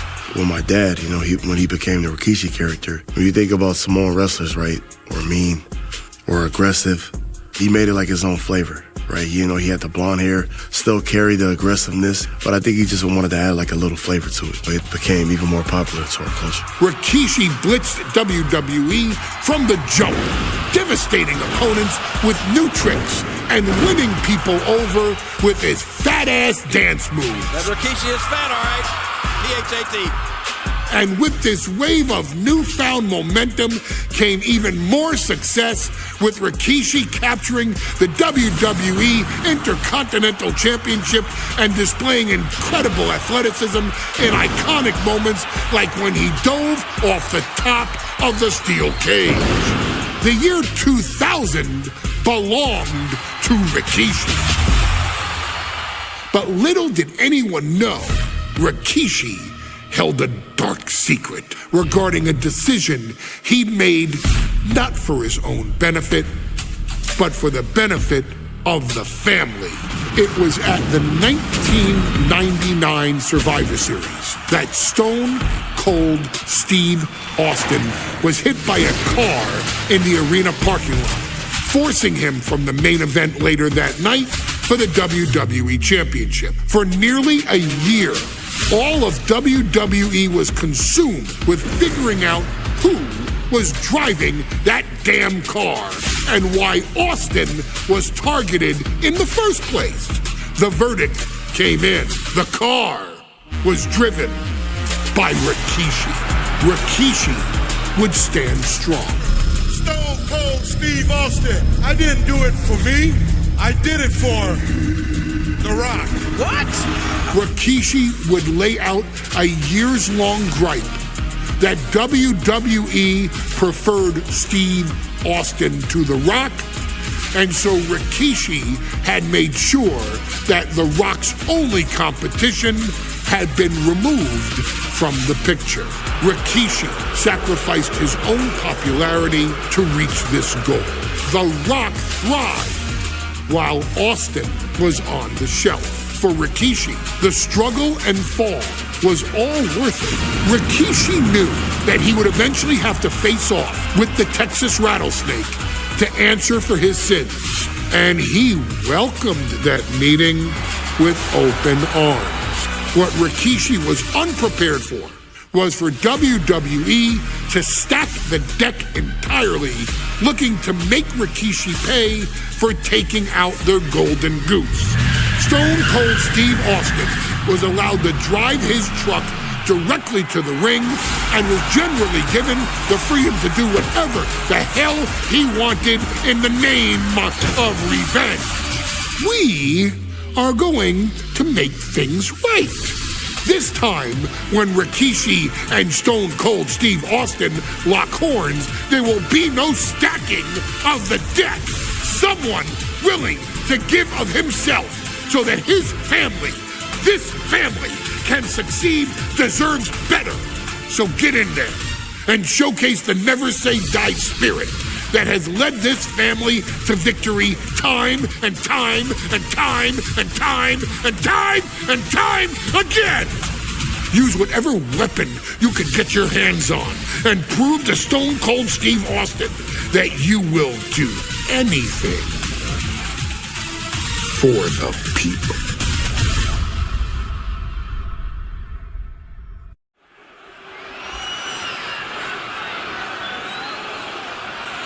Is it legal to not show up?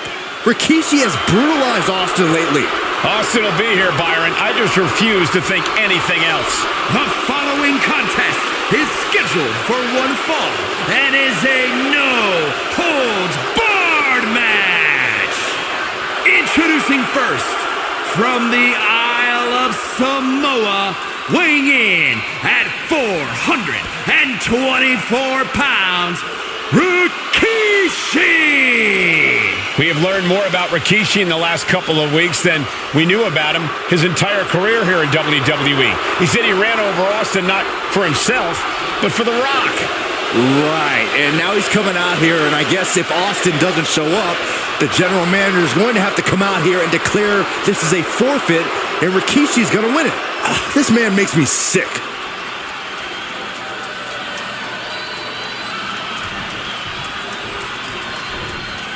Is he here? Well, there's the Rattlesnakes music.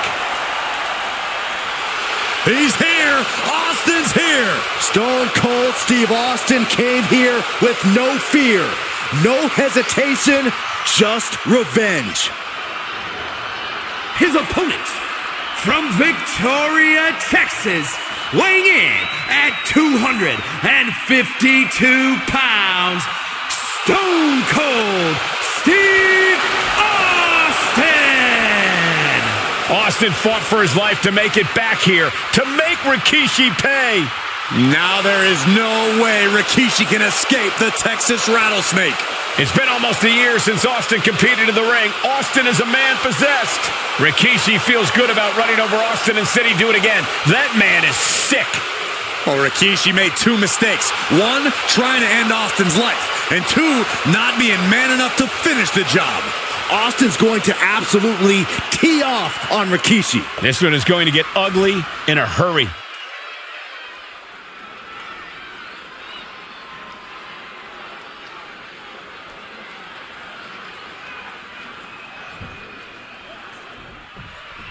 We now know the sick, demented side of Rikishi. Rikishi almost cost Austin his life and said he's here tonight to finish the job. Listen, Rikishi has seen members of his family be skipped over while from the top. Whoa, what a landing! Soaring through the sky and crashing onto their opponent.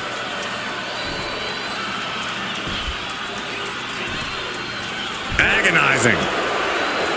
And though The Rock wants nothing to do with this altercation, we have to mention the sadness Rikishi has brought to him.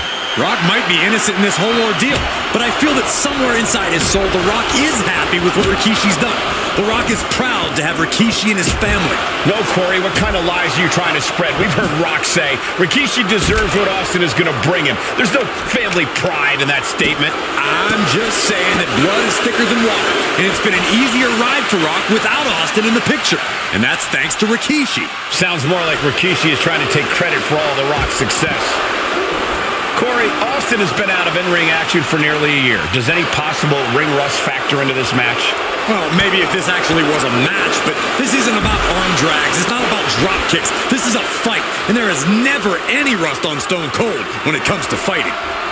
Uh-oh. No! A baseball bat? With a weapon like that in play, this is not going to be good. And all momentum has been taken from Austin. No one holding Rikishi's family down now, taking out all those years of frustration on Austin here. And looking at my monitor, it just makes me sick to my stomach watching Rikishi. This is a man who has no remorse and feels justified for running Austin down like a dog. Look, to be devil's advocate, you've got to look at Rikishi's perspective. He's proud of his Samoan lineage and saw an opportunity to give his people a leg up in the Shark Tank that is WWE. Are you serious, Corey? Rikishi ran over another human being. We're fortunate that it only put Austin on the show for 10 months instead of his whole life. It's sick that you would even condone what Rikishi did. Don't twist my words, Saxton. I'm not saying I condone Rikishi's actions. I'm just saying I understand them. Effective dodge there. And Byron, I just cannot see any legitimate reason to run over Stone Cold like Rikishi did last Survivor Series. I mean, Austin does ruffle the feathers of a lot of people, Michael, but I don't think any of his rivals would go to the disgusting lengths that Rikishi has gone to.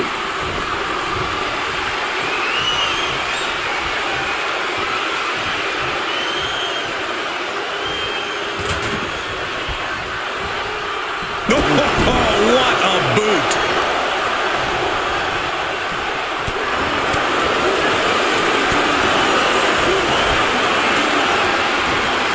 Gets lifted into position. Ooh, going over the top, all the way to the floor. Incoming! All the way to the outside. From all the way up. Wasted no time flying out to the floor. We've talked so much about motives leading into this match. In my view, Rikishi's are delusional. His family have been given equal opportunities, and they all took full advantage of them. Yeah, my blood boils at the propaganda Rikishi's been selling. But I'll tell you about the most legitimate motive in this story, and that is payback for Stone Cold. Austin nearly had his life taken from him, and there is no greater reason to stomp the tar out of somebody than that. Fast thinking saved him there. Cobra clutch! Got it cinched in. Fading fast. The Russian leg sweep. Getting dangerously close to our announce table. Here he comes, sliding back into the ring.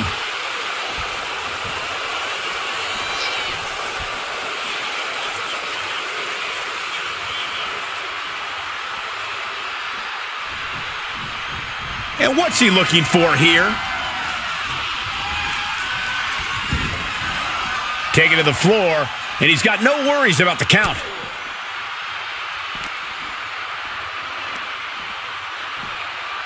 Oh, choke slam!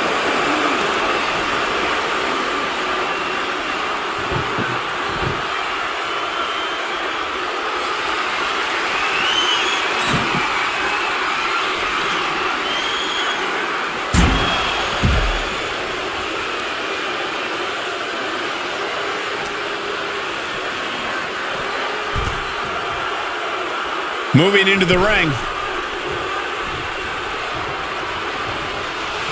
Austin reminding him that Stone Cold is not someone to take lightly.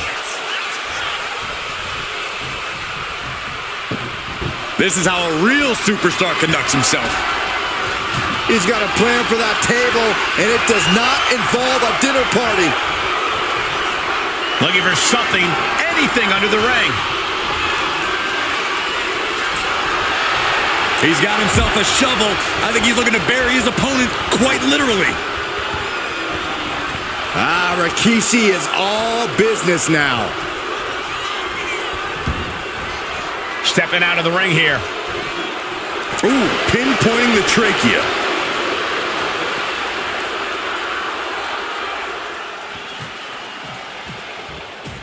Austin and Rikishi trading heavy artillery on the outside, and here comes the rattlesnake. Stone Cold Steve Austin fired up and revenge on his mind. You got to think about how bad Austin has wanted this ever since Survivor Series last year. Been dying to get his hands on Rikishi. All of that venom, all of the vitriol inside of Austin being unleashed on Rikishi right now. Remember, this is no goes. Austin has Rikishi down. The rattlesnake is red hot.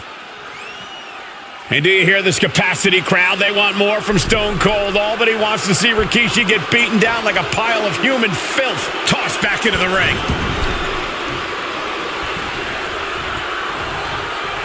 Boom, right in the button. And batten down the hatches. These two are unloading. Ooh. Big shots being fired right now. Neither competitor letting up. And Rikishi enjoying how he's worn down the rattlesnake throughout this match. And I bet The Rock is smiling about it, too. Oh, stop that nonsense, Corey. What a headbutt. Vicious.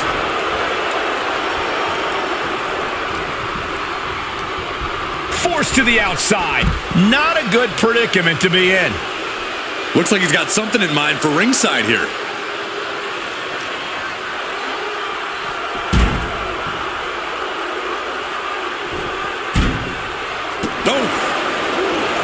There has been a lot of vitriol coming from fans towards Rikishi these past few weeks, and this Albany crowd is continuing that pattern of disdain. You think Rikishi cares about the fans, though? No, not at all. He truly believes he's done something for his family, for his people. His family's respect is the only respect he's desperate for. Sleeper hold cinched in deep. Fading, and breaks out of the sleeper.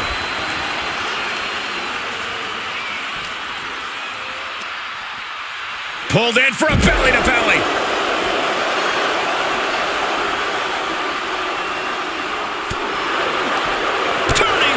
dribbles.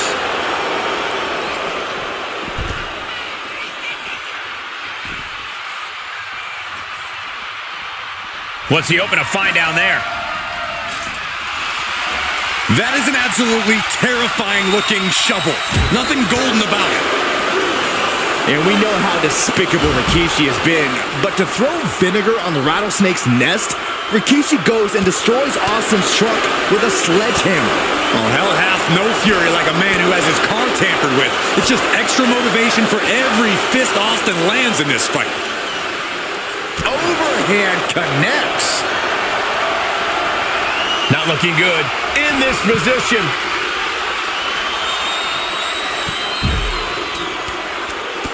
Fast press and then hammered away with the right hands. Austin decompression. 10 months of frustration into the single most important ass whooping of his life. He's climbing to the top. Might not know where exactly he is right now, and it's about to get worse. From the top. Sidestepped out of the way, countered into a backbreaker. Scary mindset for the rattlesnake. Austin has scattered pictures of Rikishi all over his home. Said that every time he looks at Rikishi, he's looking at a dead man. Yeah, Rikishi taking that as an empty threat, thinking that Austin isn't. And Rikishi slows Austin down with a thunderous right. Austin's in trouble. And now steel chair. Oh, and Austin, he just averted disaster there. And now Austin gonna deliver the punishment with the steel chair.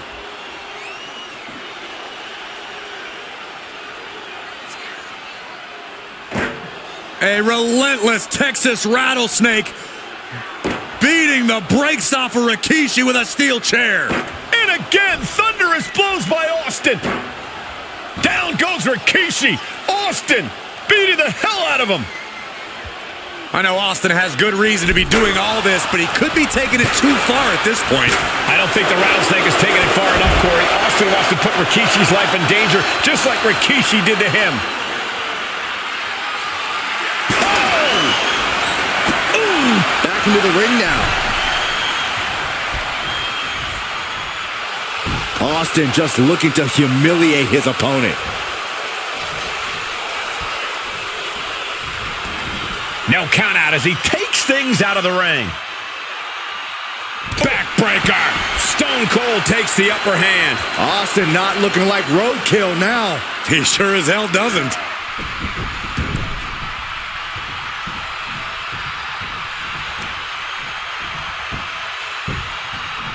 Down to opponent and a double axe handle smash. Oh gosh, that looked like a bad landing. Rikishi hoisting up his opponent. Rikishi driver. Rikishi got all of it. Rikishi looking to finish the job from 10 months ago. Scooped up. Here it comes. Rikishi driver. It put Austin down. Unbelievable. And straight into the pin attempt. 2 count. What in the world? Austin somehow got the shoulder up. Intestinal fortitude on display from Stone Cold. Throwing everything in the kitchen sink in there, but to no avail. We are this far into the match. Where is this energy coming from? Austin having flashbacks to Detroit. Rikishi's about to meet a stunner. Ah, the reversal by Rikishi. Oh my God, a clothesline.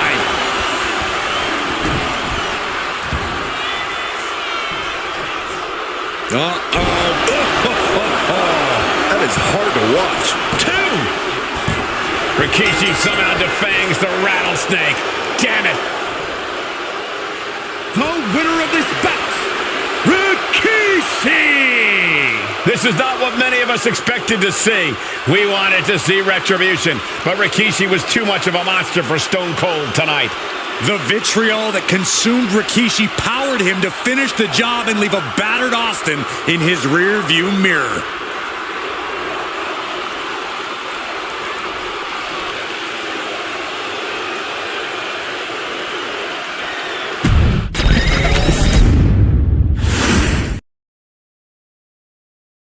His arrival signaled impending doom. His very presence was enough to intimidate even the bravest WWE competitor. His name itself simply meant the end. And if you found yourself standing across the ring from Umaga, you were most certainly coming to the end of your own road. The younger brother of Rikishi, Umaga, was every bit the Samoan bulldozer that his nickname would suggest, mauling opponents with ease, relishing the chaos that he created. A menace to the entire roster, an unrepentant badass, Umaga tortured his prey with high-impact collisions before ultimately sealing their fate with his vaunted Samoan spike, a vicious move used today by Solo Sikoa. Inside the ring, man, he was just a complete monster. Anybody that stood in front of him, he was going to wreck him no matter what he had to do. He was just a crazy, wild Samoan. Outside of the ring, man, just a loving guy to be around. A fun uncle, always joking, always barbecuing at his house. I always looked up to him. He was just so cool. Perhaps an unheralded aspect of Umaga's game was his mastery of mental warfare. Umaga loved to present a wild, out-of-control savage, one who needed manager Armando Alejandro Estrada to handle all the details while he destroyed opponents. Umaga was the perfect definition of the word aura. A two-time intercontinental heavyweight champion, Umaga established himself as one of the purest forms of dominance to ever set foot in a WWE ring. His intense clashes with Batista, the Heartbreak Kid Shawn Michaels, and Triple H, along with WWE Championship battles against John Cena, still live on in the memories of those who were fortunate enough to watch Umaga perform. And Umaga will live in immortality through every member of this family, whether it's with a huge Samoan drop, a running bulldozer into the corner, a Samoan spike, or even a war cry in the middle of battle. Umaga is forever. I wish he was here. I know he's watching from above. So you, our beloved Us in training, are asked one simple thing here in the WWE 2K25 showcase: to defeat John Cena. You've done that in this mode before, right? Simple. It was at New Year's Revolution in 2007 that Umaga and John Cena first collided for the WWE title. Umaga appeared to be too much for Cena in the minds of many pundits. Undefeated in WWE some 9 months after his debut, and things were going very well for Umaga. Until they weren't. Umaga would see his undefeated streak end by, of all things, a damn roll-up after rushing directly into the outstretched shoes of John Cena. 1 second of luck allowed John Cena to escape the inevitable, and now it's on you to fix it. Head into that ring. Showcase Umaga's cruel brutality and get Umaga the WWE Heavyweight Championship victory that he should have gotten in the first place. I assure you, my dear friend, Armando Alejandro Estrada will make sure nothing else goes wrong if you take care of business inside the ring.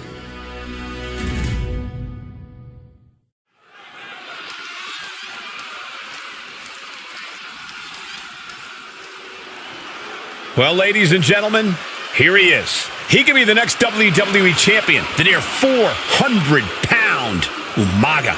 A man that since debuting right after WrestleMania 9 months ago has remained undefeated. And Umaga has been in the ring, Byron, with the best of WWE.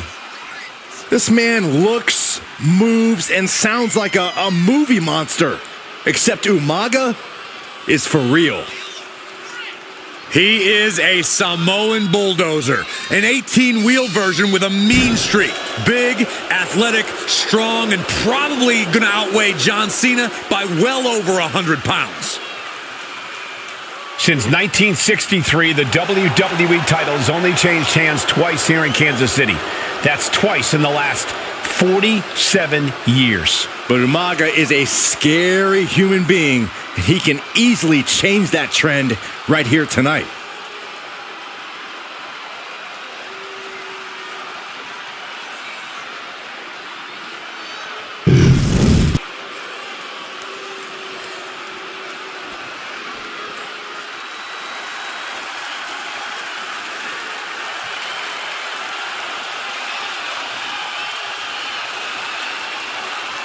A phenomenal ovation in this arena because the champ is here. John Cena has a gigantic challenge awaiting him in the ring, but Cena doesn't have a reverse gear. Absolutely not. The champ only goes one way, and that's straight at you.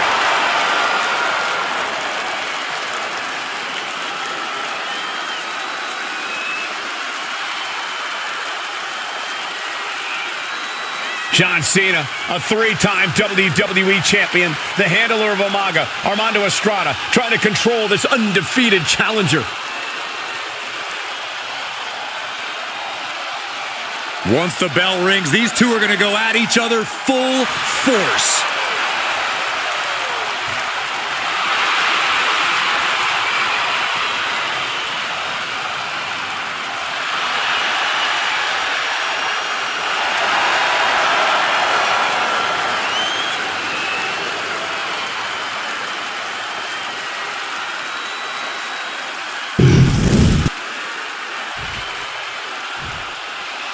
The following contest is scheduled for one fall, and it is for the WWE Championship. Introducing first, the challenger from the Isle of Samoa, weighing in at 353 pounds, Umaga.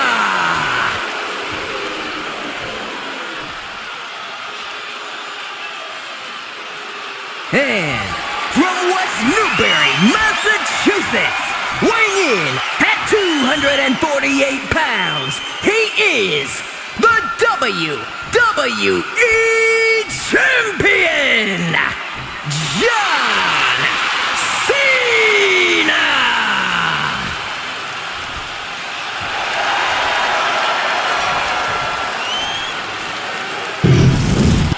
You win this title, you are primed for big things.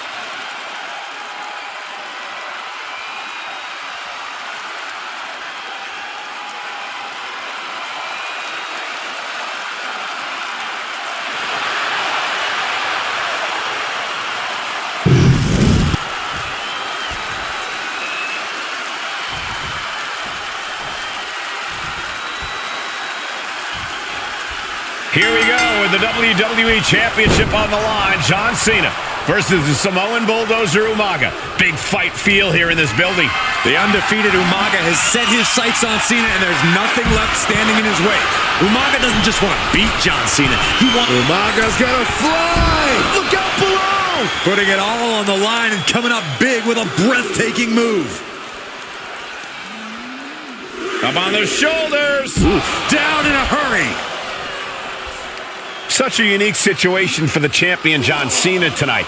This could be the first time in Cena's career that he comes in as an underdog champion. And that's a credit to the challenger. Anybody would be an underdog against a man that's undefeated. Umaga simply looks unbeatable. But John will fight you as long as he's breathing. That's the Cena style.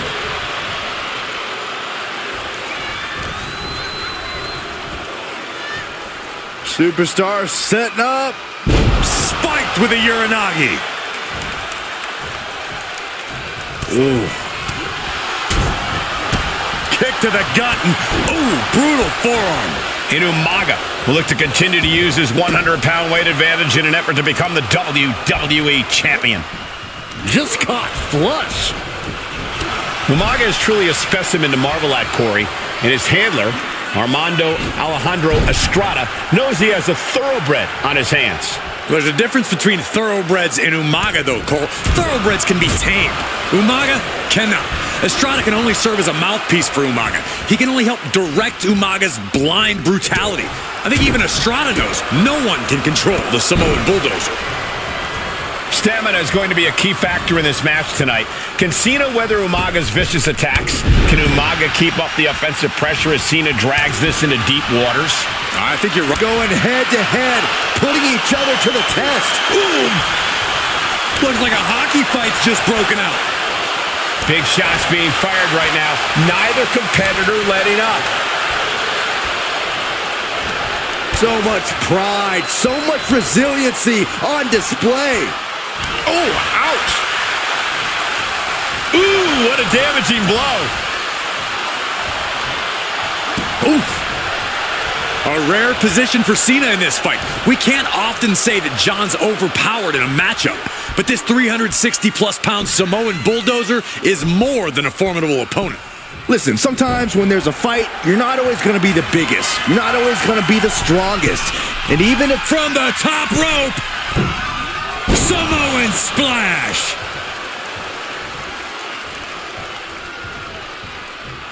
Oh, man.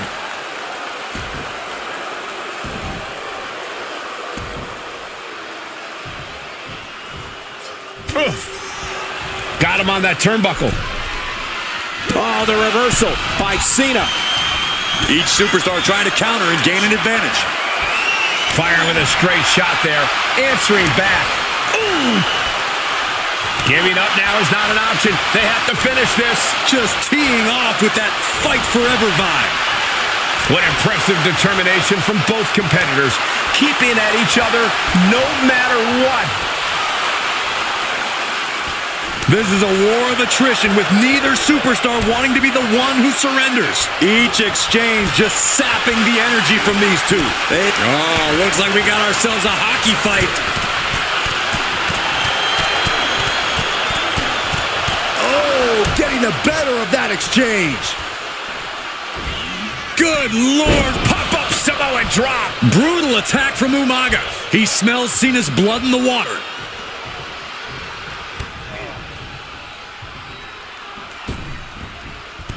Line.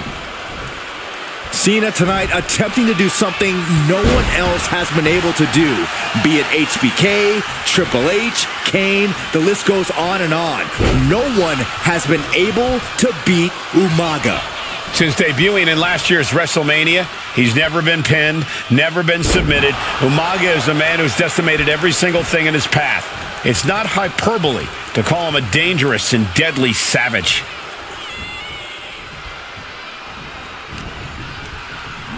Ooh, hooked into the turnbuckle. Down to the mat. Bam!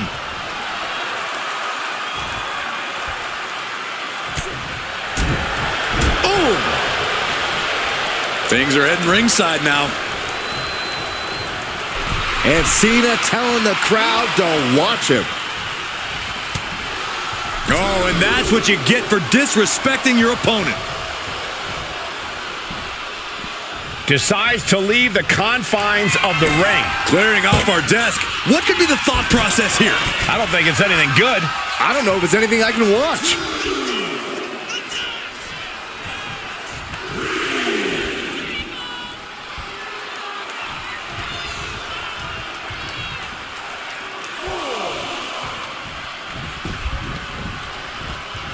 Oh.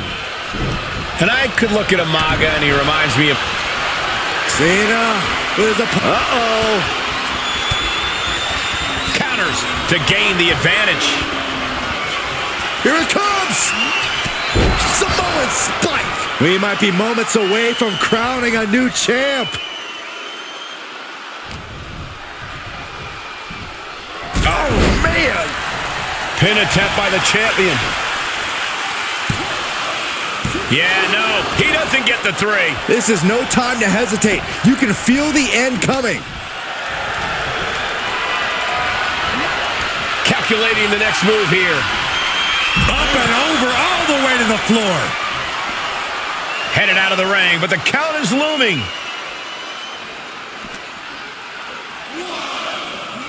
Oh, and this match is now all over our announce area. Oh, this won't be good.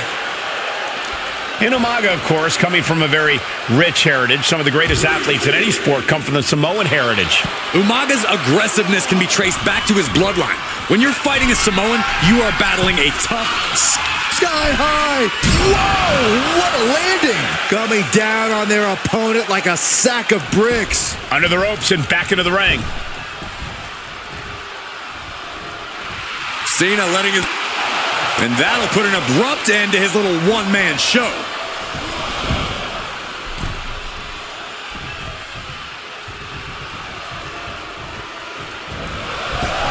You're seeing why they call him Big Man. Stop dead in their tracks.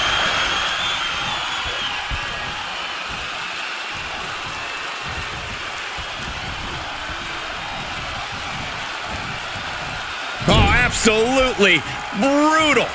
Oh, no, I think... And Cena flattened in the corner. Umaga's just overpowering him. Look at the strength. Into the corner, just setting Cena up. You have to start to ask yourself, is the end of John Cena near? I think so. Look out! A headbutt. No one has been able to stop Umaga. No one. You are seeing why Umaga is undefeated. Why no one has been able to stop the Samoan bulldozer. Here comes Umaga, and Cena catches him with a boot. John Cena from behind, rolls him up, shoulders down, and a kick out by Umaga. And Cena immediately back into the... And Corey, you know there's no force equal to being on the receiving end of a headbutt from a... Oh, he got him! Is he gonna lock this in? Targeting the shoulder with the claw. Escape and a takedown. Elbow drop. Piercing.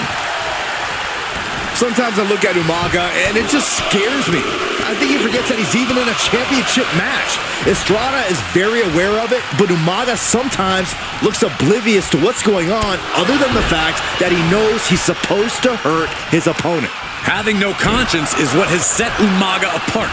If he gets confused and the bloodthirst takes... The colossal clutch! The colossal clutch! And writhing in pain, trying to find it. Slipped right underneath, and just like that, he's out of the hold. Boom! Oh, the knee just being torn apart now. The WWE Universe is pouring more fuel on his fire right now. Set up on that turnbuckle. Can't be good. Ooh! Got him up high! Unceremonious removal from the top rope. Headed to the top rope.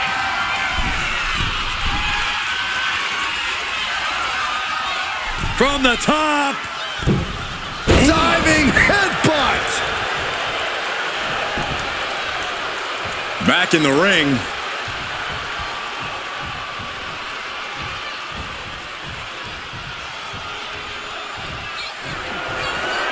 Another ascent from the top. Off the mark with that one. He catches Cena with a counter.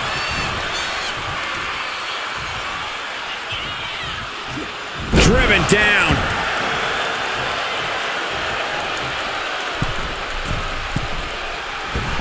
The wild man Umaga only getting more intense here. From the top. Our official got caught in the line of fire. Umaga was ready there. Umaga! Watch the power of Umaga. This seems to happen to everyone who dares get in the way of the Samoan bulldozer. Two powerhouses, a championship on the line.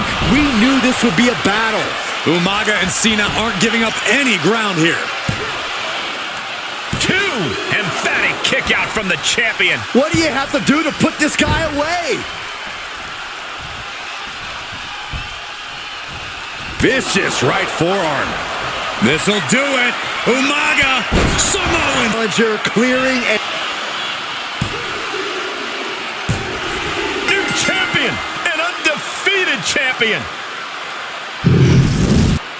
Here is your winner and the new WWE Champion, Umaga! This proves it. Truly no one can withstand Umaga. The Samoan bulldozer has wrecked his way straight to the WWE Championship. Cena's title reign is over. An incredibly impressive showing from Umaga tonight, absolutely leveling John Cena in a savage display of dominance. Will Cena come looking for a rematch? Only time will tell.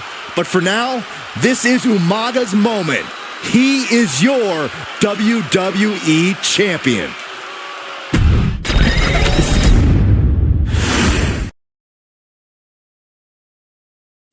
Hey, in WWE, things move really fast. If you aren't present in the moment, it can feel like a year goes by in only 2 or 3 minutes. That's why you always have to make time to make sure that you check. Hold on. Did I just hear myself say 3 minutes? Stop. Can you believe I'm actually doing Eric Bischoff's shtick? To interrupt anything he didn't find to be entertaining. You're just not entertaining me. 3 minutes are just about up. The two instantly made their mark in WWE with their complete and total decimation of anyone that was targeted. Their formula was really simple. 2 bruisers with surprising quickness who took pleasure in throwing opponents all around the ring with reckless abandon. And the trail of bodies left in their wake remains a testament to their devastation. Rosie, older brother of your tribal chief, Roman Reigns, and Jamal, who would in time develop his skills further and take the name of Umaga, were about instant gratification. They treated matches like a race, seeing how much damage they could fit into the shortest time possible. The 3-minute warning with my brother and my cousin, it was just one of the coolest gimmicks of all time to me. It was catchy, you know what I mean? Like, you kind of knew what was happening. And I feel like we all remember when the 3-minute warning hit for the first time. You know, the whole Den TV area just lit up. Every match was a train wreck, as the two would use their size to overwhelm most opponents, coupling that with incredible tag team maneuvers to increase the carnage to its maximum levels. That approach, maximizing damage while minimizing time, was a 3-minute warning signature. The team itself saw its run in WWE last for a little over a year, but in that time managed to make such an impression with the WWE Universe that it still resonates today. They are proof of the impact anyone can make if they capitalize on their opportunities, as 3-minute warning did every single time. It was a short-lived gimmick, but it was a really cool gimmick, and I just think it shows the versatility of, hey, if you need us to go out there and tell you a Broadway story, I'll cover 2 hours if you like. But if you need us to come out in 3 minutes to make an impact, we can do that too. But you gotta be really good to be thrown in there with the very, very best in the industry. I'm getting all pumped and proud, you know, for my brother and my cousin right now, just thinking about it. Here in the WWE 2K25 showcase, we have selected another team that embodies the same mindset in Akam and Razor the AOP. Similar to Jamal and Rosie, these two look to inflict the most pain in the most efficient manner. Like 3-minute warning, AOP happily dispatches when summoned. Like 3-minute warning, AOP features 2 Goliaths who will hurl your body from pillar to post before finally bringing it all to a most painful conclusion. It's up to you.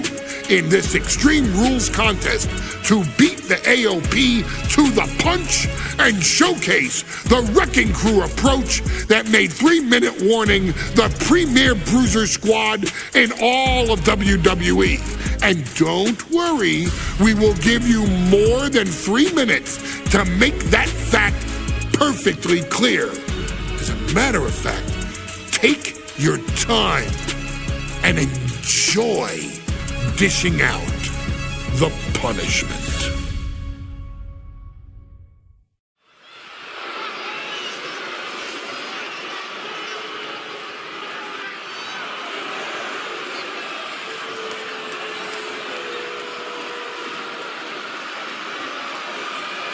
AOP is here, ready to wreak havoc. And they want to prove 3-minute warning has nothing on them. Two roughneck teams ready to use this Extreme Rules stipulation to the fullest.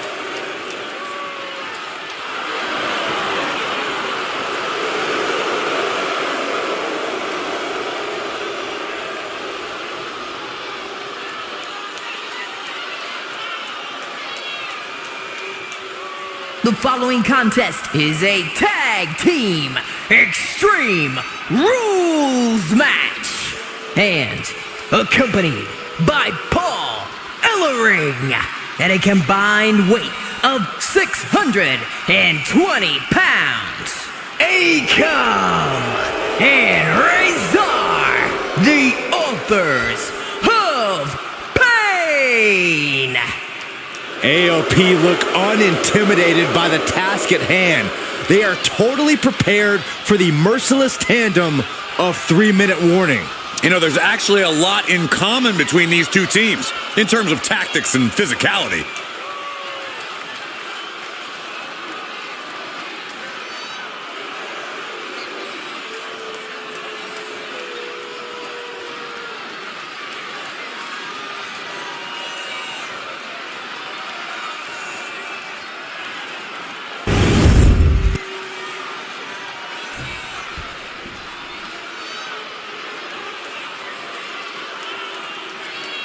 And guys, the authors of Pain now have 3 minutes. And at a combined weight of 770 pounds, Rosie and Jamal. 3-minute warning. Authors of Pain versus 3-minute warning is a recipe for brutality and ruthless carnage. And that's an irregular match, Cole. This is Extreme Rules. These two hit squads are going to tear each other apart. 3-minute warning made a career out of demolishing anyone who got in their way. Why would AOP be any different? Because that's exactly what AOP does too. They play the same game as 3-minute warning. Here we go with AOP and 3-minute warning going head-to-head. This is an Extreme Rules match, and it's a good thing it is. Shoulders down, this could be it. And a kick out at 2. Couldn't quite slam the door yet. Man, Rosie and Jamal, Akam and Razor representing the biggest, most imposing teams WWE has ever seen. Both teams don't care what the motive is, don't care who the target is. Their goal always remains the same, and that is complete destruction of the opposition. We call them equal opportunity ass kickers. The first few rows should take a couple steps back because no one is safe when you're in the vicinity of these teams. Authors of Pain taking on 3-minute warning in a match that feels created for them. Extreme Rules. Many would call the AOP and 3-minute warning equally brutal. How can one of these teams get the edge in this head-to-head contest?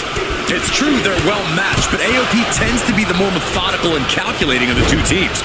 If AOP can get control of the pace and smother 3-minute warning's chaotic in-ring style, they'll be in a position to win this. Rosie and Jamal tell their victims that they will feel the 3-minute warning. What does that mean, Corey? Well, it means a lot of superstars will get run over by the pain train, and it's only going to feel like the longest 3 minutes of their lives. When you're as big and strong as on the apron. Whoa, look out. Oh! Oh, what a back body drop. Was definitely not thinking about finesse with that one.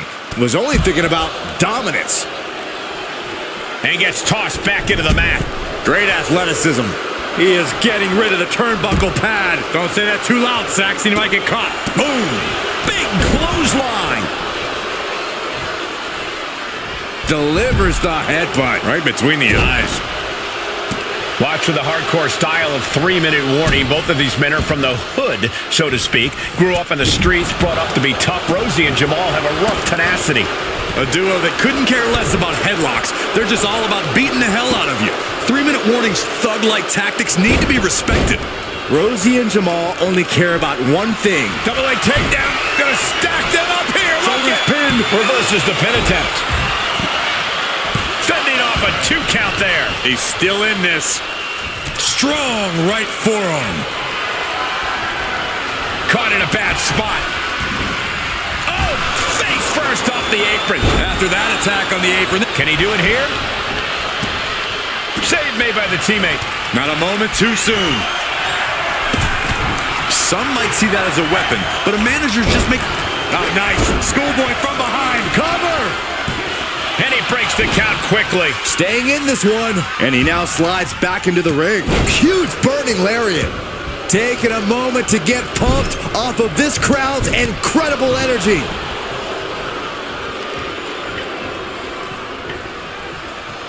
Down with force.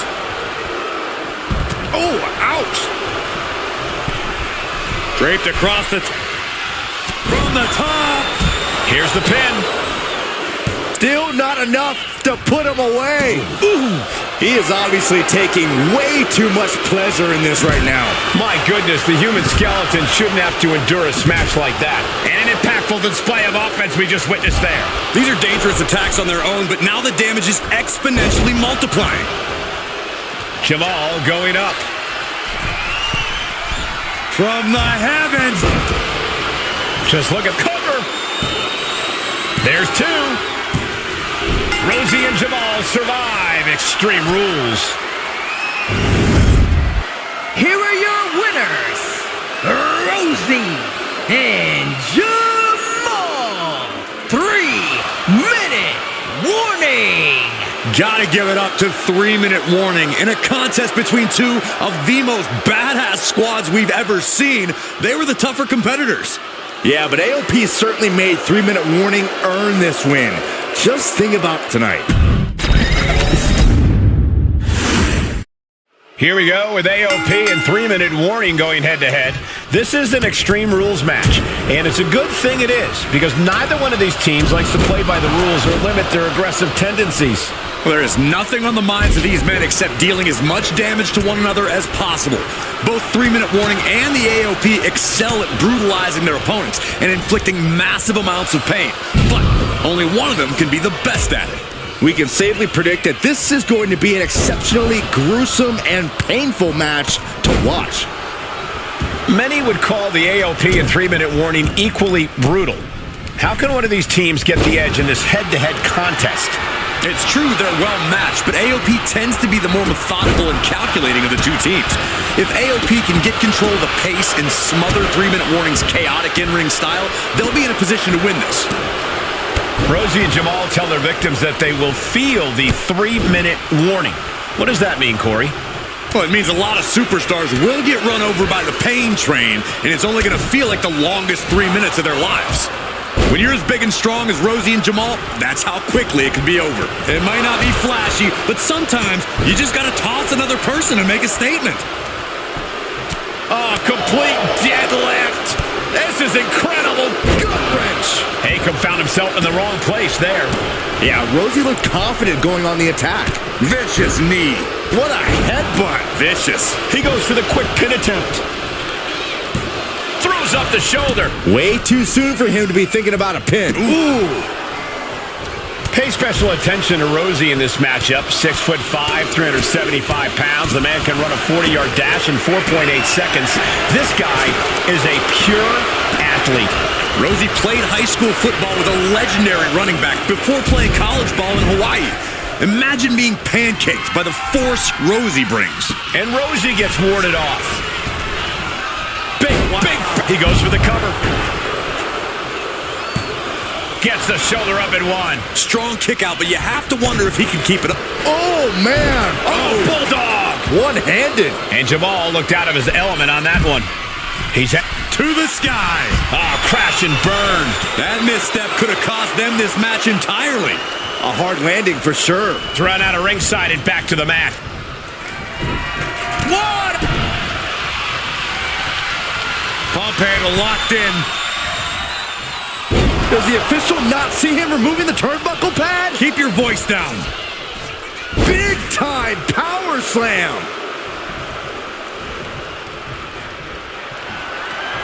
Oh, watch out. There's a seat for your face. Here we go, cleaning up the announce table. We know what's coming next. This match is getting more chaotic by the second. Samoan drop. Incredible. Oh, you can tell he's feeling it now. This fight is pumping him. From the heavens, big body splash from the top. 3-minute warning might just be done messing around.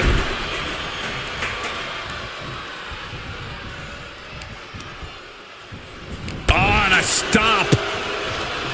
Watch for the hardcore style of 3-minute warning. Both of these men are from the hood, so to speak. Grew up in the streets, brought up to be tough. Rosie and Jamal have a rough tenacity.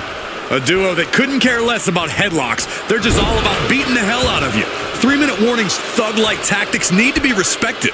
Rosie and Jamal only care about one thing, and that's the winner's purse. We knew this would be a grueling and punishing match, but AOP and 3-minute warning are exceeding all expectations. Oh, stop right to the hand. Superstar setting up. Side slam. Man, Rosie and Jamal, Akam and Razor representing the biggest, most imposing teams WWE has ever seen. Both teams don't care what the motive is, don't care who the target is. Their goal always remains the same, and that is complete destruction of the opposition. We call them equal opportunity ass kickers. The first few rows should take a couple steps back because no one is safe when you're in the vicinity of these teams.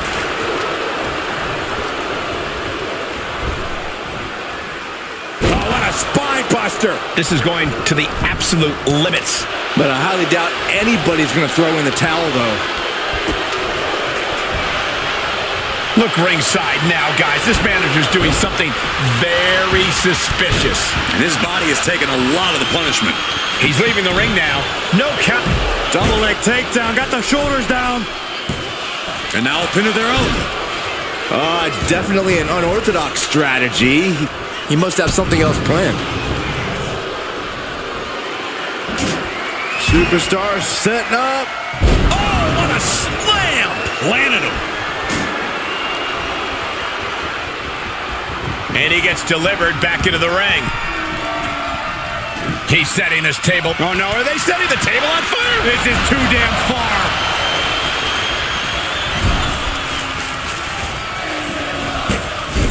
Clubbing blow. Taking this thing out onto the floor now. Gets the reversal. What a counter.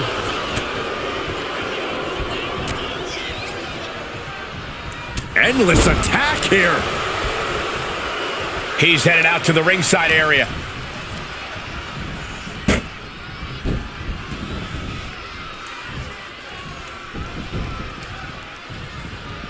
Rosie responds. Spinning heel kick. I don't like this, guys. Fighting on the stage. Oh, what's coming here? Submission move being applied. This is a whole new level of chaos and brutality. 3-minute, how do you get out of this? Oh, look at that. What a great counter. Getting carried to... Dragging them out. There's a slam. Setting them up in the corner. What does this superstar have planned? Gonna climb to the second rope. Splash! Forget it. AOP just fell to their demise. He's covering him. He's got him. Rosie and Jamal survive Extreme Rules.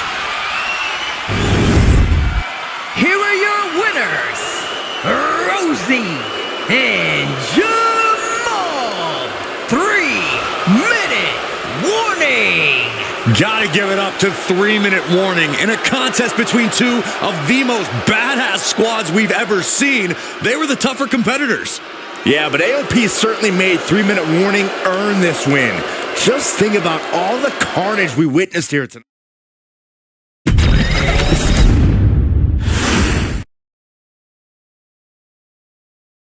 We've come to the part of the showcase where we get to talk about Tamina. Ever since walking in WWE, shoulder to shoulder with the Usos, Tamina's alliance with this dynasty has never been in question. I remember watching Monday Night Raw and I seen Tamina debut with my brothers. It was a pretty cool, dynamic, right? Two of my brothers and Tamina. Together, Tamina and the Usos helped each other navigate through a trial-filled first year in WWE, making sure they all survived together. In later years, Tamina has formed alliances with both Naomi and Nia Jax, honoring this family's connection. While Tamina has looked to create her own name in the industry, she has never missed a chance to acknowledge her place in this family either. Trained by Afa and Sika, the wild Samoans, Tamina was instilled with the same instincts that have carried each member of this family to wrestling glory. Her in-ring approach is similar to many in the bloodline. Quick striking, high-impact attacks, and smothering holds.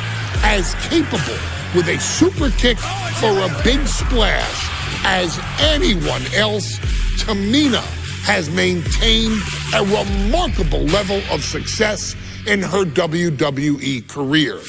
A constant contender, Tamina has competed for the Women's Championship on many occasions. She's also held the Women's Tag Team Championships along with 9 separate reigns as the 24/7 champion. Tamina has proven capable in any environment against any opponent. Tamina is always the perfect test for a rising contender. Defeating Tamina proves that you're at the top of your game, and she will always expose those who aren't quite ready yet. Taking her lightly is the easiest way to book your visit to the local medical facility. Tamina has taken part in many memorable moments, but in the 2K25 showcase, we're going to give you the chance to make history. In the first ever women's Money in the Bank match, Carmella, of all people, would walk out victorious after letting someone else do all the work. Tamina, Becky Lynch, Natalya, and Charlotte Flair were all robbed of a great opportunity that night by Carmella. So this is your chance to make it right. Showcase Tamina's grit and take out the other 4 ladies in this ladder match to become the first ever winner of the Women's Money in the Bank. Carmella might still sneak out with the win, but if she does, she's doing it on her own because we're not allowing anyone else at ringside for this match in our showcase.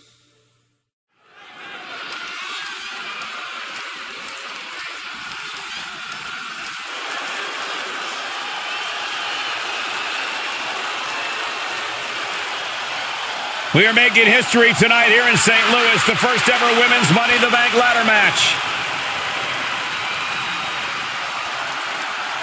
The following is the first ever Women's Money in the Bank ladder match. Introducing first, from the Queen City, Charlotte Flair. Charlotte Flair looking to become a Triple Crown champion. Every title, every opportunity she has put in front of herself, she has seized. This is a night where careers change forever. You're right, Cole. You can feel it. Legends are going to be made. Careers defined. Hearts broken. This is Money in the Bank.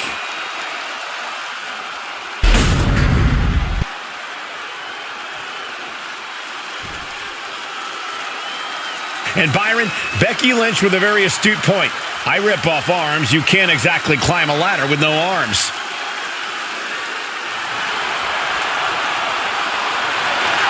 Next, from Dublin, Ireland, Becky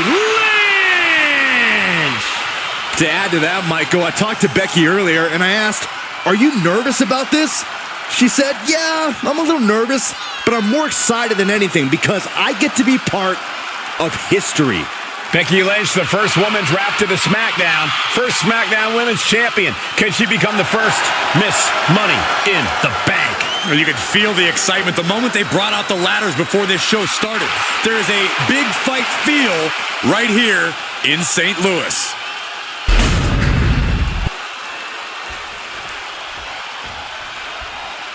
There's a big fight coming.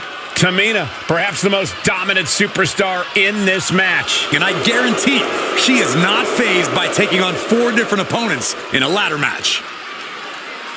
From the Pacific Islands, Tamina.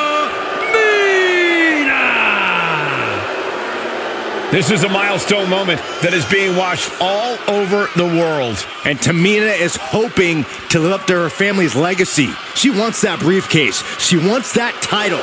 It's in her blood.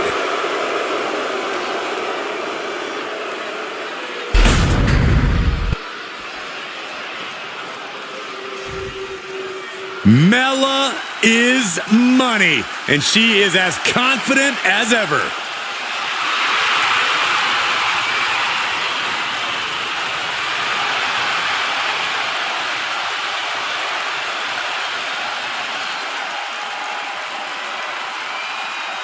Making her way to the ring from Staten Island, Carmella. Byron, Carmella's made a couple of good points recently, saying, I was the last woman drafted in the WWE draft last summer. How big of a chip is on her shoulder? Oh, she's got a huge chip on her shoulder. And also, don't forget, Carmella has had some major victories lately, so she has all the fuel you could need heading into a match of this type.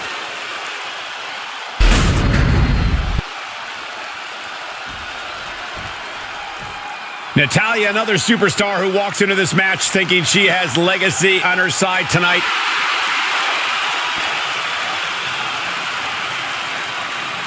And from Calgary, Alberta, Canada, Natalya. Every last woman in this match has chased this opportunity so fiercely. They have chased the championship, perhaps none more so than Natalya.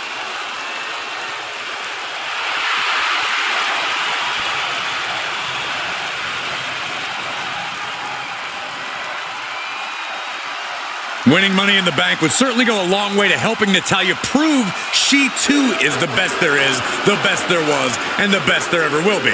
Winning that briefcase is like taking the proverbial express lane to success. Charlotte, Becky Lynch, Tamina, Carmella, Natalya, all with a chance to make history. All with the opportunity to be called the first ever Miss Money in the Bank. The revolution that became an evolution only continues in the women's division. One of these women will climb the ladder and earn the opportunity of a lifetime. And looking at the playing field, the majority of these women love to utilize their submission offense to put opponents away. Tapping someone out won't win this match, but these women should not shy away from using the biggest weapons in their arsenal. We've heard Becky say she was going to rip arms off tonight. You can't exactly climb a ladder with no arms. Remember, the first woman to climb the ladder and retrieve the briefcase will become the first ever Miss Money in the Bank. No countouts, no disqualifications in this match. Everybody is coming in with a different strategy, but remaining close is the key. Luck is going to play a part, but you'll increase your odds if you stay close to a ladder and close to the briefcase. MCL and ACL could have major damage, possibly the fibula. Excellent strategy there. The contract that can change lives hanging above the ring. Probably the most profitable opportunity in our sport. 15 out of 17 superstars have successfully cashed in the Money in the Bank contract. A surprise cash-in has only failed once, and the other failed cash-in was alerted to a week in advance. You are almost certain to become the next SmackDown Women's Champion if you grab the contract tonight. And she heads out to the floor. Obviously was in need of a breather. Counter from Tamina.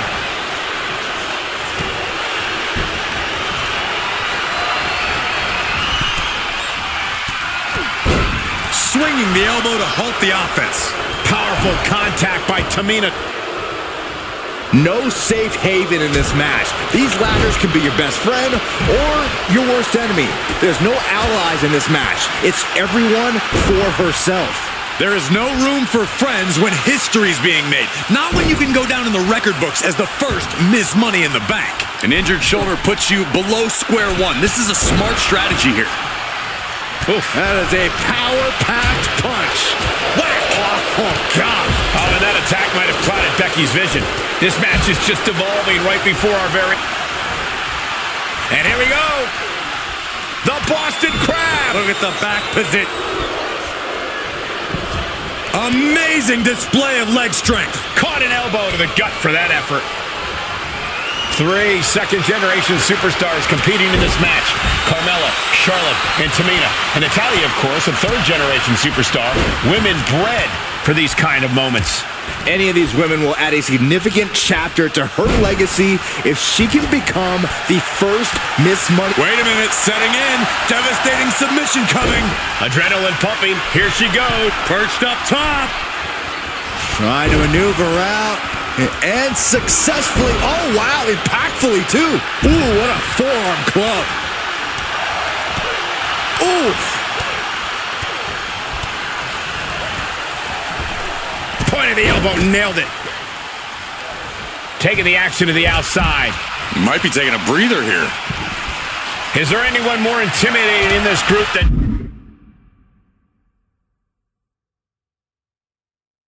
Tamina? I've said it before. It could be a coming out party for Tamina.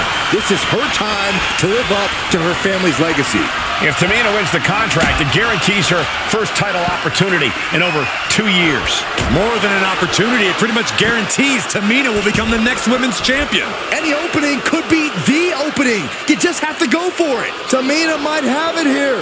Are we about to see the first Miss Money in the Bank? Come on, now is the time. Seize the moment. It's just a matter of time now, Michael. Needs to move quick here. This might be her chance. Hands must be shaking up there, making it difficult to capture glory. It's only a matter of time now. Furiously trying to...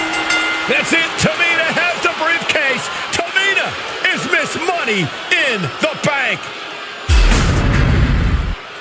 The winner of the Money in the Bank contract and the first ever Miss Money in the Bank, Tamina.